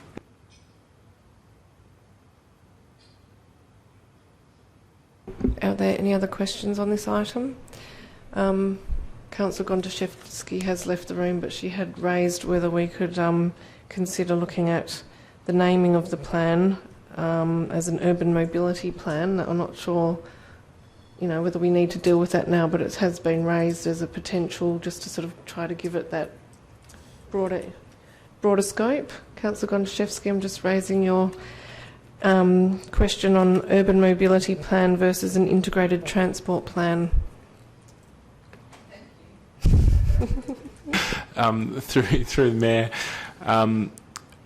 that matter is something for consideration. I think as part of the corporate business plan. The current wording in the corporate business plan is what's being used in the report, so that's definitely a discussion to be had. Did anyone have any other questions on 7.3? Okay, we'll move on. 7.4, Arts Priorities and Review of the Art Collection. Are there any questions? Councillor Gontaszewski. Thank you, Mayor. Just in relation to the different policies, I know there was an email. Did everyone get that, Director of Development Services? Oh, okay. I emailed through some questions in relation to after the workshop, and I've received an email from the Director of Development Services. I might just ask some of the questions again, just so that we can get that feedback.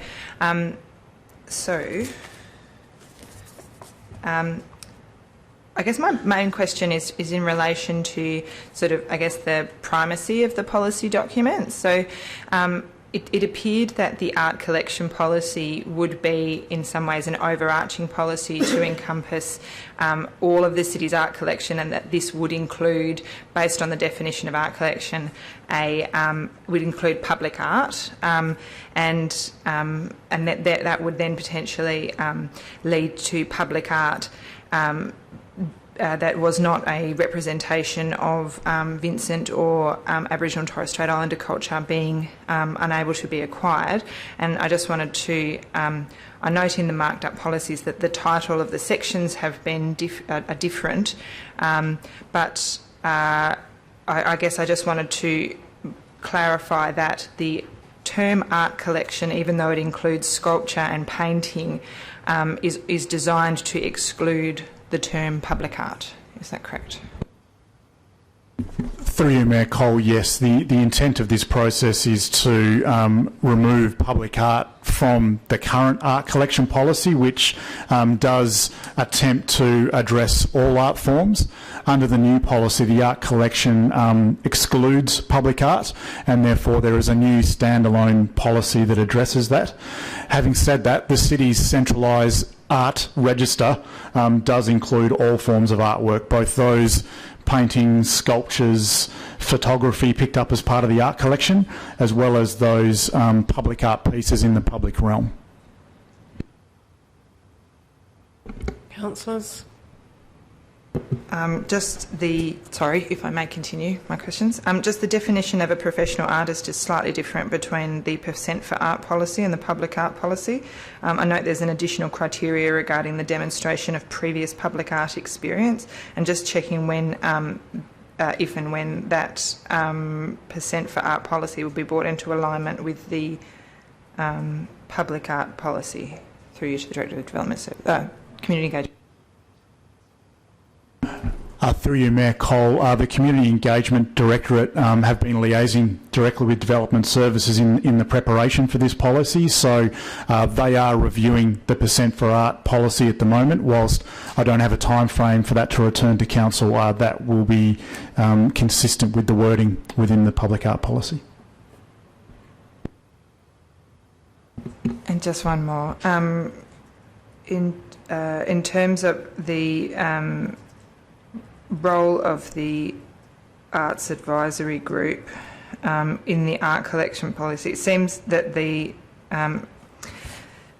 I guess from my perspective, I understand that there is the decision to exclude public art from the art collection.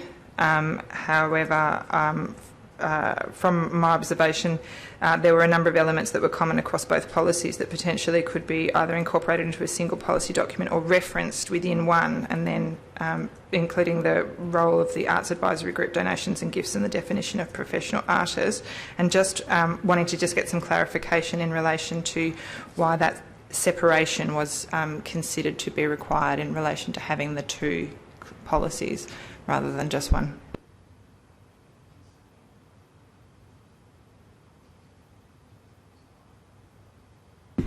Through you, Mayor Cole, this was really an outcome of investigations and discussions by the Arts Advisory Group in response to that first notice of motion.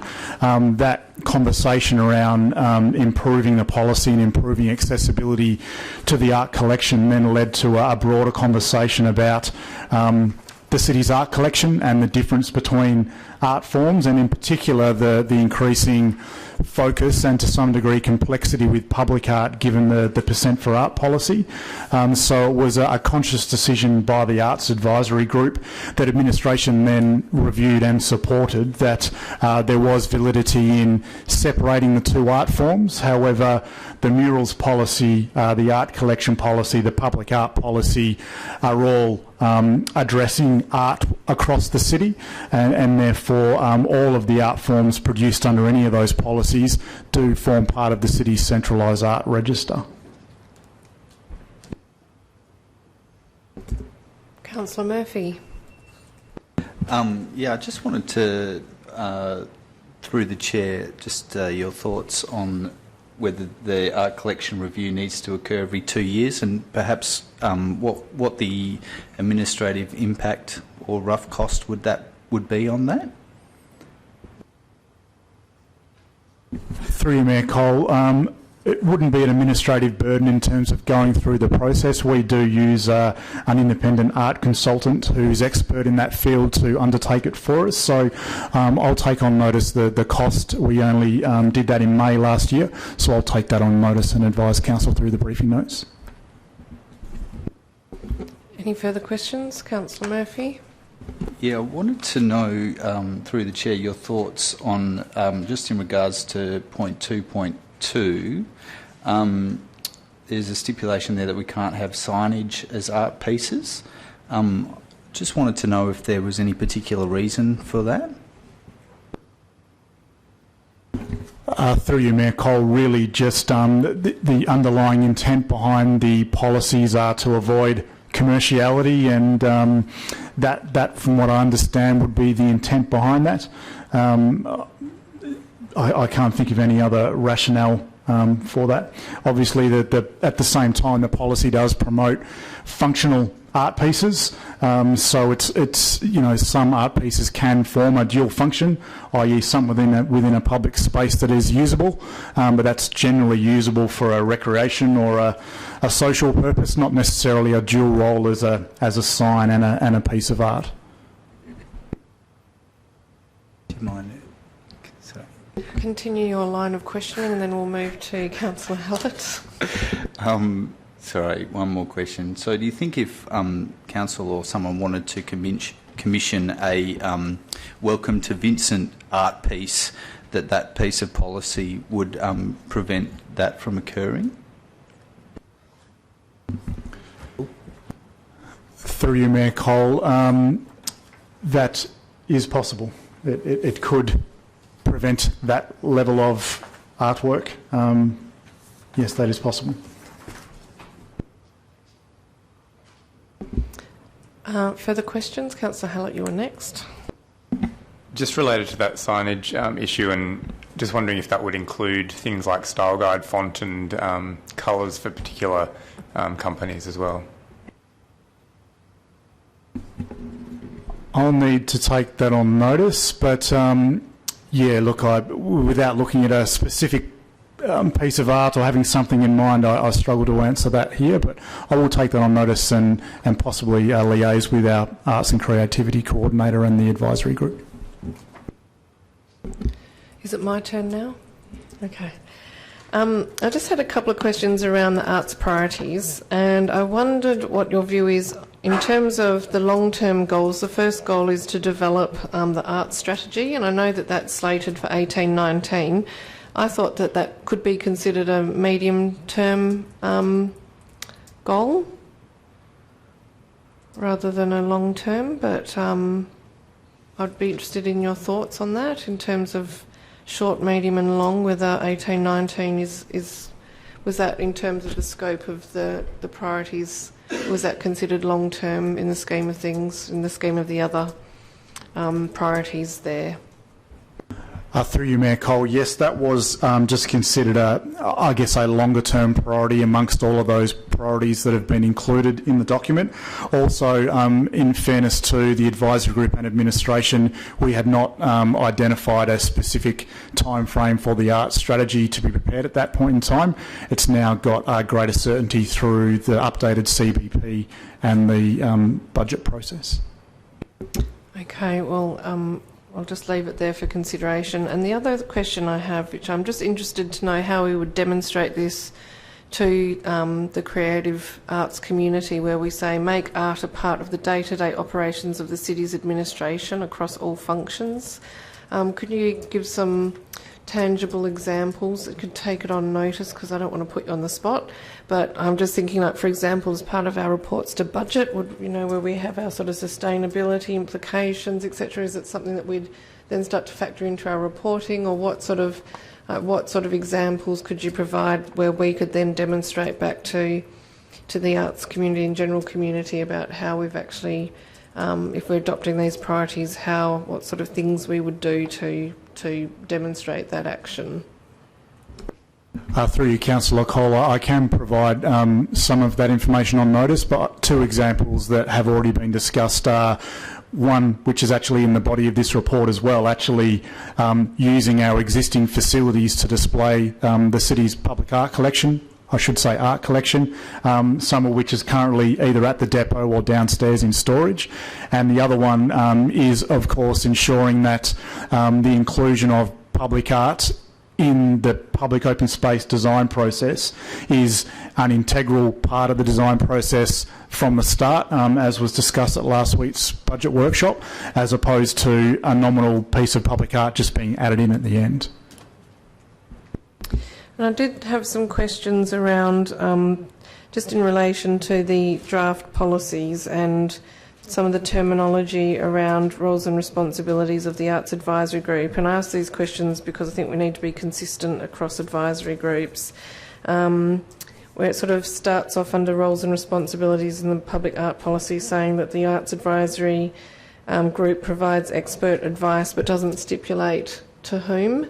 And throughout the policy there is reference to providing advice to council, and then there's also the term city is also used. So I just really wanting clarification around roles, providing advice. Is it to the officers who then provide advice to council, or is it direct advice to council? So some clarification around that. And in relation to the draft art collection policy, it talked about loans being at the discretion of the Arts Advisory group, and whether that should really be on advice of the Arts Advisory Group. So just, you know, some I guess, consistency around advisory group function, and even in terms of describing it as roles and responsibilities, I'd probably say the role rather than the responsibility. Through you, Mayor Cole, I'll certainly take those on notice and review both policies to ensure consistency and accuracy in terms of the advisory group's role. Councillor Gontaszewski. Just through you, Mayor, just in terms of the draft art collection policy, wondering whether it would be appropriate to modify the definition of artwork so that it specifically excludes public art as referenced under the public art policy. I'm still reading it that it says sculpture that the city owns and manages would be addressed under the art collection policy, which would preclude robots and OMGs, etc. So wondering if that is appropriate to be included without requiring an amendment on the day. Through you, Mayor Cole, yes, that's completely appropriate and just requires, provides better clarification, so comfortable with that. Anything further? Okay, we'll move on to the Perth parking levy, 7.5. Councillor Toppelberg, and then Councillor Loden, and then Councillor Howard. Thank you, Mayor Cole. Having not read the legislation or having not read the Act in itself, just I suppose a question, maybe someone has the answer, perhaps not, but is the primary intent of the levy to appropriately price, and I know that it's got a dual purpose, but is it to appropriately price the value of car parking in the CBD, or to fund the programs that are believed to be essential? Because I think if you take, for example, the reason I asked the question is that if you look at the cost of car bay rental in the Perth CBD, as far as properties that are leased is the easiest way to assess it, that has certainly gone down significantly in the last 3 or so years. So that the value of a car parking bay is certainly far less than it was, certainly doesn't match the rises that there's been here. So I'm curious as to whether the promise of service provision is based upon, as to whether the Act stipulates that it's trying to put a value on the parking bay and charging the levy appropriately, or it's trying to fund transport initiatives and therefore raise revenue by the mechanism of the number of car parking bays. So is there any clarity on that within the Act from anyone who's taken the time to read it? Through you, Mayor Cole, yes, the Act is twofold. It's the licensing is for the purposes of generating revenue to invest in infrastructure and service improvements to reduce congestion within the Perth CBD. Equally, the charge of a licence fee is for the purpose of, through that cost being flowed on to the user, to reduce private car usage within the Perth CBD. So the Act is clearly trying to address both of those aspects. And yeah, so I have no issue with recommendation 1, but are we within our rights to request, even demand, some form of acquittal for funding that it believes that over previous years that we have contributed that has been reinvested in initiatives within the City of Vincent? Because I think we've been asking this question for a very long time. I think that rather than just meeting, well, as recommendation 2 authorises the CEO to meet to seek the inclusion of initiatives, perhaps I'll do it via amendment next week, but actually requesting some form of acquittal or justification of monies that have been spent in the view of... it's the state, isn't it? Yes? Yeah. All right, so I'll flag that as an amendment, but just basically to ask how they believe they have thus far, because I think over time, since we've been paying it, and the city has always paid it, it's never been put back onto those areas in particular. It's been borne across the whole city, and I think we're well north of $10 million now in total revenue raised from memory.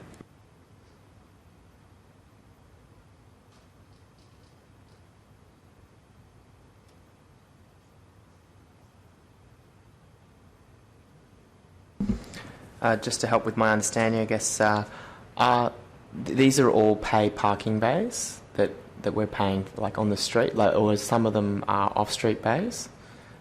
And do you know how much money we currently raise from tickets for the ticket machines along those streets? Through you, Mayor Cole, it's a combination of paid and non-paid. I will take on notice how much we get through parking revenue in that location. Sorry, can I just, if I, in the Summers Street area, where the levy would be charged on private properties, are we paying? Is the levy charged? Are we paying it? And do we have? So if it's not being charged back to those owners, are we paying it for the private bays? No, we're not.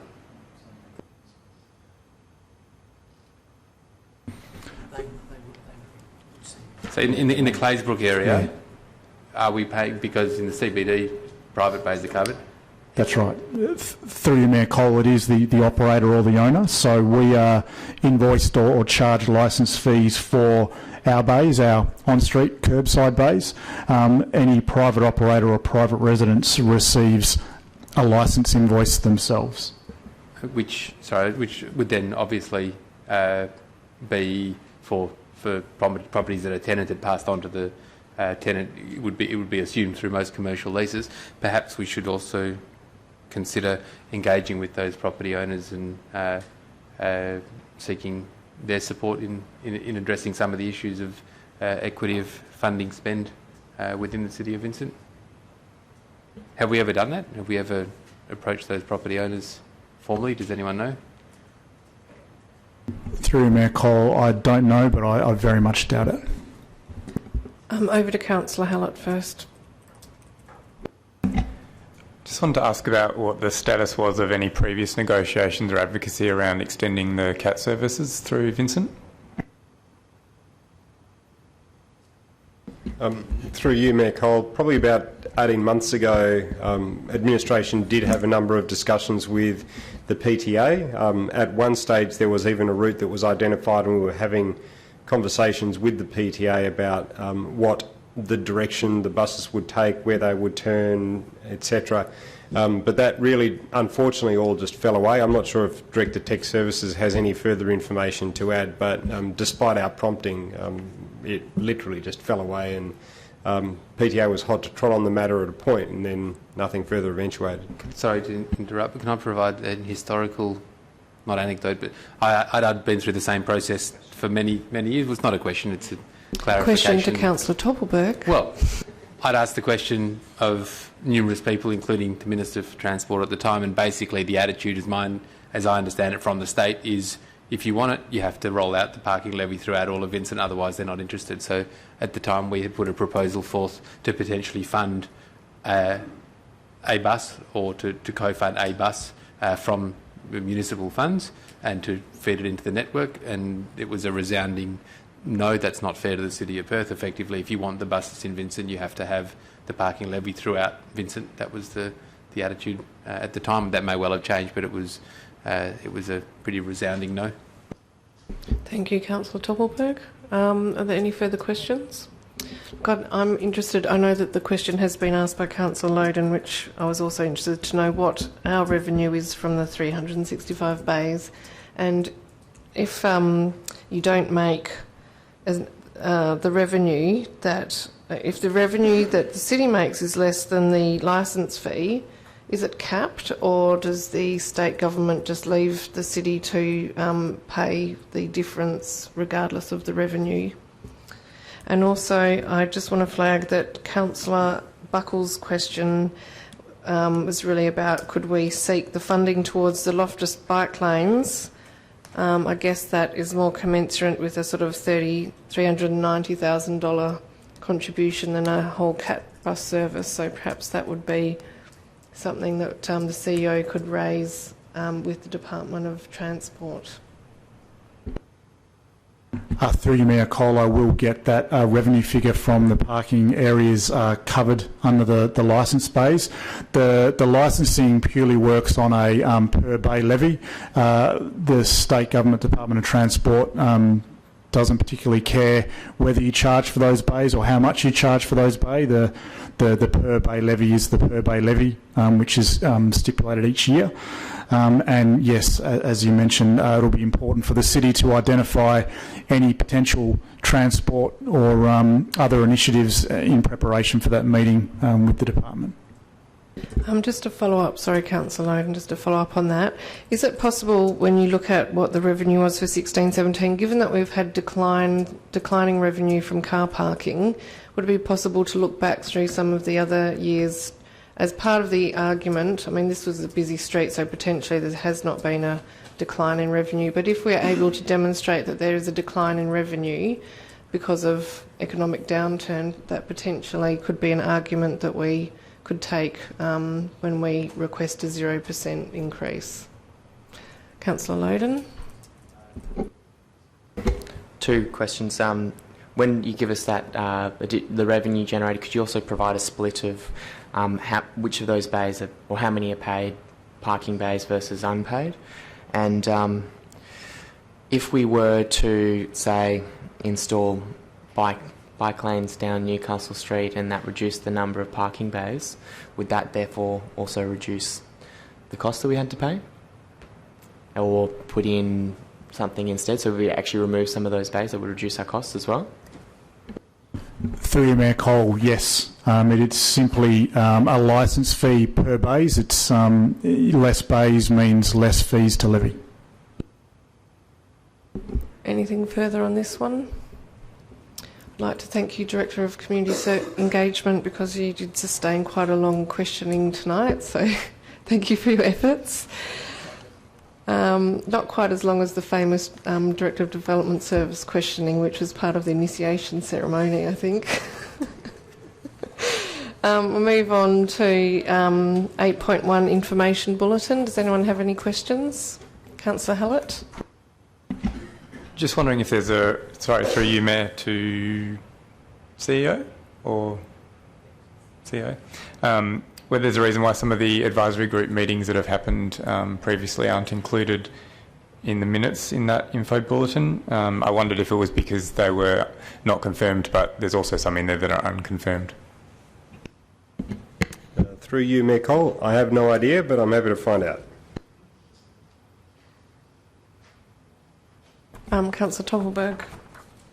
Would it be possible, either via you as our esteemed member, or perhaps from the CEO of TPRC himself, to get an update as to the outlook for our financial investment there? Because I know that is changing pretty much with every meeting. Yes. It would be good to get an update so that we could make some firm medium-term decisions, and perhaps, given the perhaps it would be good to get the CEO of TPRC out here to explain it himself, because that's well within the realm of, or the remit of his task.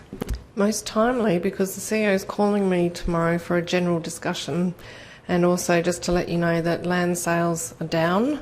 There were issues raised at the last TPRC around the failure to put up signage and do landscaping, which had been agreed but was being very slow to be rolled out.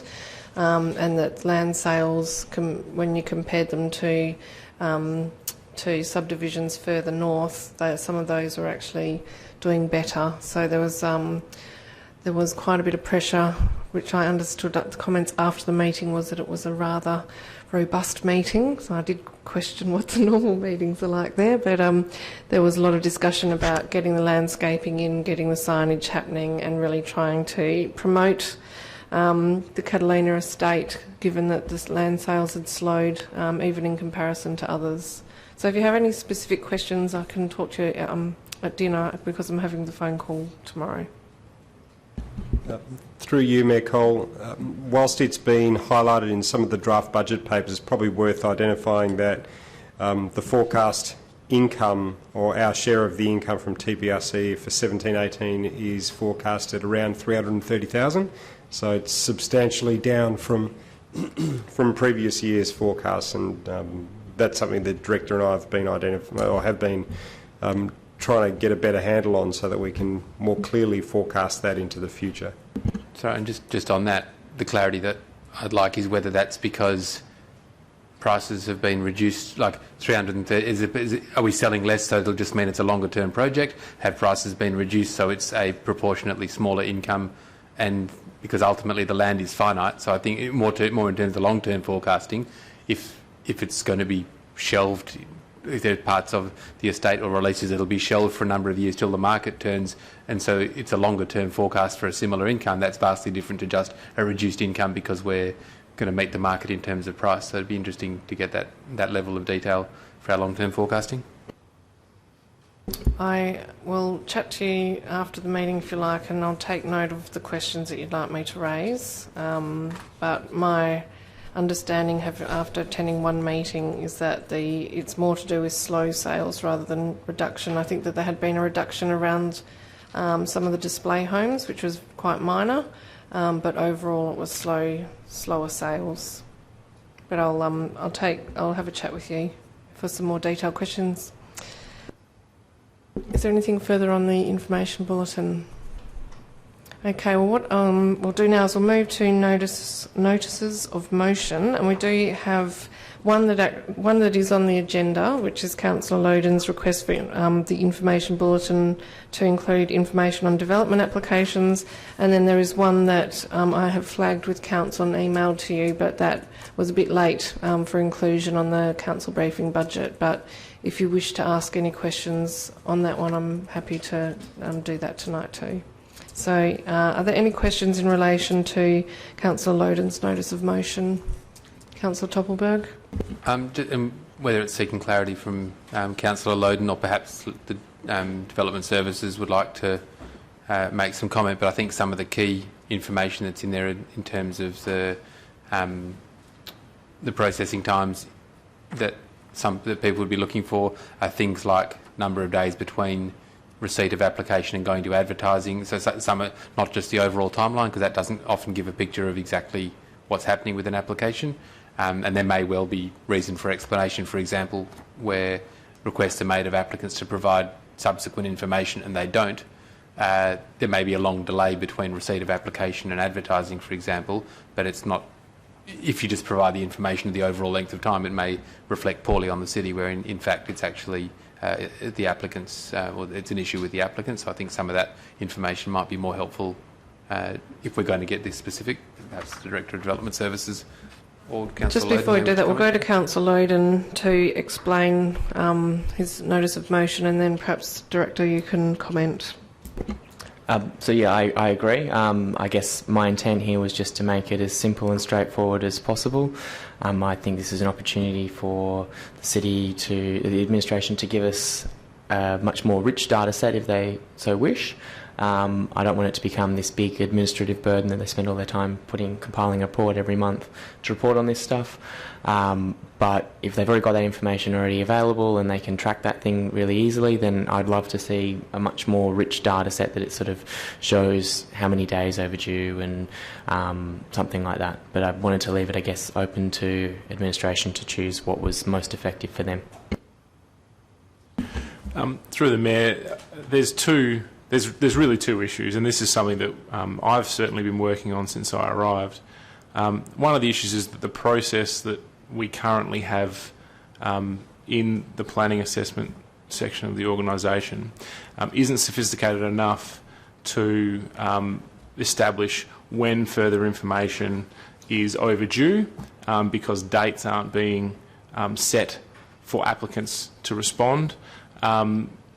Than the reasons for advertising being delayed. So that's one issue, and that process is being worked on at the moment. It's very clear in my mind, and the officers are now... Siri. And the officers are now responsible for implementing that process to make it clear when the extra information is required, and if it's not provided, what does that mean for the applicant? Because they would need to agree an extended time frame in that circumstances, and so the application wouldn't be overdue, or the application would be determined on the information we have or advertised with the information we have. The second issue is that our system doesn't currently enable us to even report on something as simple as how long an application has been in. And so there is, and this is something that we've been working on quite hard for the last 6 months to try and train the staff internally so we don't have to engage external consultants using authority to make changes to the system to enable it to do something as simple as that. So what we have to work around that at the moment, so that until we have come up with solutions to that very simple processing concern. Once we can make that change, we can make all the other changes as well, and we can have a more robust reporting arrangement as Councillor Toppelberg's outlined, which is obviously the intent and where we want to go. So, sorry, can we just clarify? If someone asks the question as to how long we've had an application, we have to physically go back and check the stamp date and physically calculate. We don't have a system whereby we can answer that immediately. Through the Mayor, we have the date will be in authority, so we will be able to go back and see the date electronically, but we could not prepare a report that states how many applications are overdue. So the information's in the system, we just don't have any ability to extract it in a form that's able to present a report on timeframes. At this stage, I'll add at this stage. So can I just ask, is this going to be something that requires Anita Radici to spend hours upon hours of her time to achieve this task?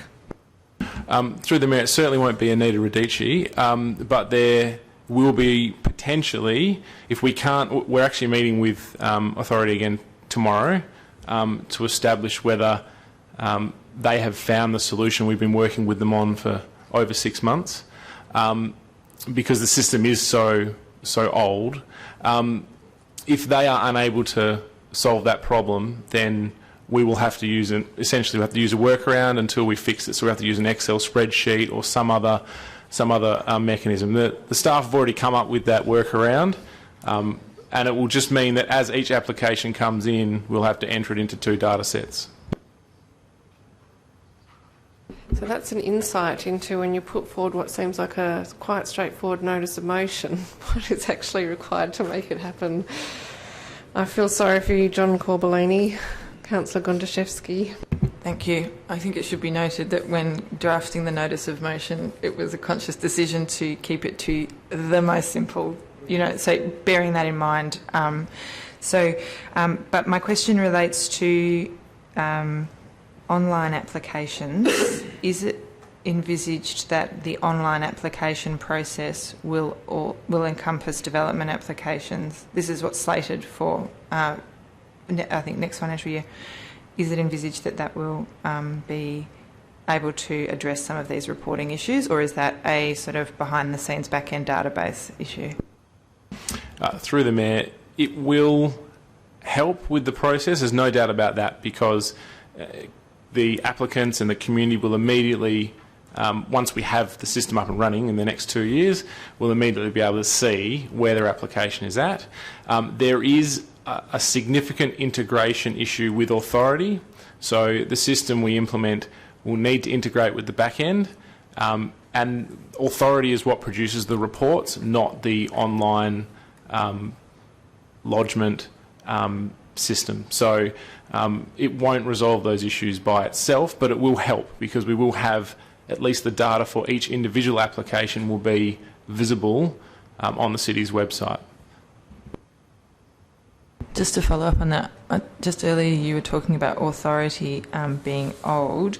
Just is the reporting issue that you're facing because the version of this particular software that you're using or database that you're using is a legacy system, or is this, and if so, is the upgrade of that system going to be occurring soon? Through the Mayor, the authority system itself isn't old. I'm not sure what version we're working from. It's not about the version. It's about how we have constructed the system behind the scenes and all the processes that we've developed in authority. The biggest challenge is that we have to rely on a consultant to make any change to our internal processes that needs to be reflected in authority. So that's what I've been working with the team to try and train them up in that space so they can make the changes themselves. If we can make that change, then we can function in the way that the notice of motion requests. So it's really not about the system, in my view. I mean, a new system would, I'm sure, be great that was up to date, and that would certainly resolve the issues once we had staff trained up, but we still have to train the staff in any case. So can I just clarify then that authority is still a going concern, and as software it's something that's still used across local government and has upgrades and is capable of meeting the modern demands of a development services directorate? Yes, that's correct. It is used by a number of local governments. It's a modern system that can work very well. As I said, that when I say that the system is old, what I mean is that the processes that we're working on, or that we currently use, haven't been updated comprehensively in a long time. And so those processes are quite old and they need to be updated, and they need to be updated in a cost-effective way that doesn't involve a consultant coming in and, exceeding the budgeted amount we have in order to make simple updated changes to our processes. Are there any other questions? Councillor Hallett? Hopefully not too tangential, but just about communication between council and the development processes. Just wondering if there's any major barriers that you would see in terms of councillors being kind of CC'd into community consultation letters when they go out. I think there's probably a more efficient. We send a lot of letters out. There's probably a more efficient way of providing that information to council each week. There's no reason we can't provide council each week with a list of all the applications that have been advertised, and some basic information, maybe some links to letters that you can use. Can you advise Sorry, when that Director. stops? Yeah, we used to receive an email. It was, it used to come out every Friday, and it would say, whatever had been advertised that week, it would list them, and then we actually also got a Word document which accompanied it as well, which meant that whilst it wasn't live links, that it meant that if you went back through the emails, we had a record of the dates where applications were advertised, even after they'd finished advertising, because the Word document was static, obviously. I'll follow up on that to find out whether that's still occurring or what's happening. It sounds like it's not. it's really funny though because I can't quite pinpoint when it stopped. It used to just be a regular, yeah. Maybe when John left. I believe it was when we started to get a broader update of development plans that then included a section on what had been advertised. Yes. So there was that, which has since, anyway, I'd preferred the old system. Yes, because what happened was that was an initiative, I think, of Josh O'Keefe, was it, to provide a development directorate update, but that hasn't become as regular as the weekly email. Okay, so if we would like to ask any questions on the notice of motion that will be published on Friday in relation to consideration of prohibiting single-use non-biodegradable plastic bags in the City of Vincent. Are there any questions or comments? Or questions, sorry. Go ahead, Councillor Murphy. So I just wanted to see, so when you say that it's around non-biodegradable, does that mean that biodegradable plastic bags would be okay in your mind? Yeah, okay. I note that in some of the states and territories that have this prohibition in place, they refer to them as compostable because there's two different levels. There's what used to be called biodegradable, where it breaks down into microplastics, which is still can be very detrimental to the environment, and then there's compostable plastic bags, so it would have to be of the compostable variety. Yeah. Councillor Kondrashevsky. And just also to clarify, because this did come up at the EAG, that the single-use plastic bags does then also exclude the more, robust plastic bags, such as you'd get from department stores and so on. So it doesn't include them, yeah. So no, this is really this is why it's called single-use, and I've also included the term lightweight, which is to denote the sort of grey and clear and white plastic bags, so that your DJs and your Maya and all of those sorts of ones aren't included in this, and that's consistent with other states and territories.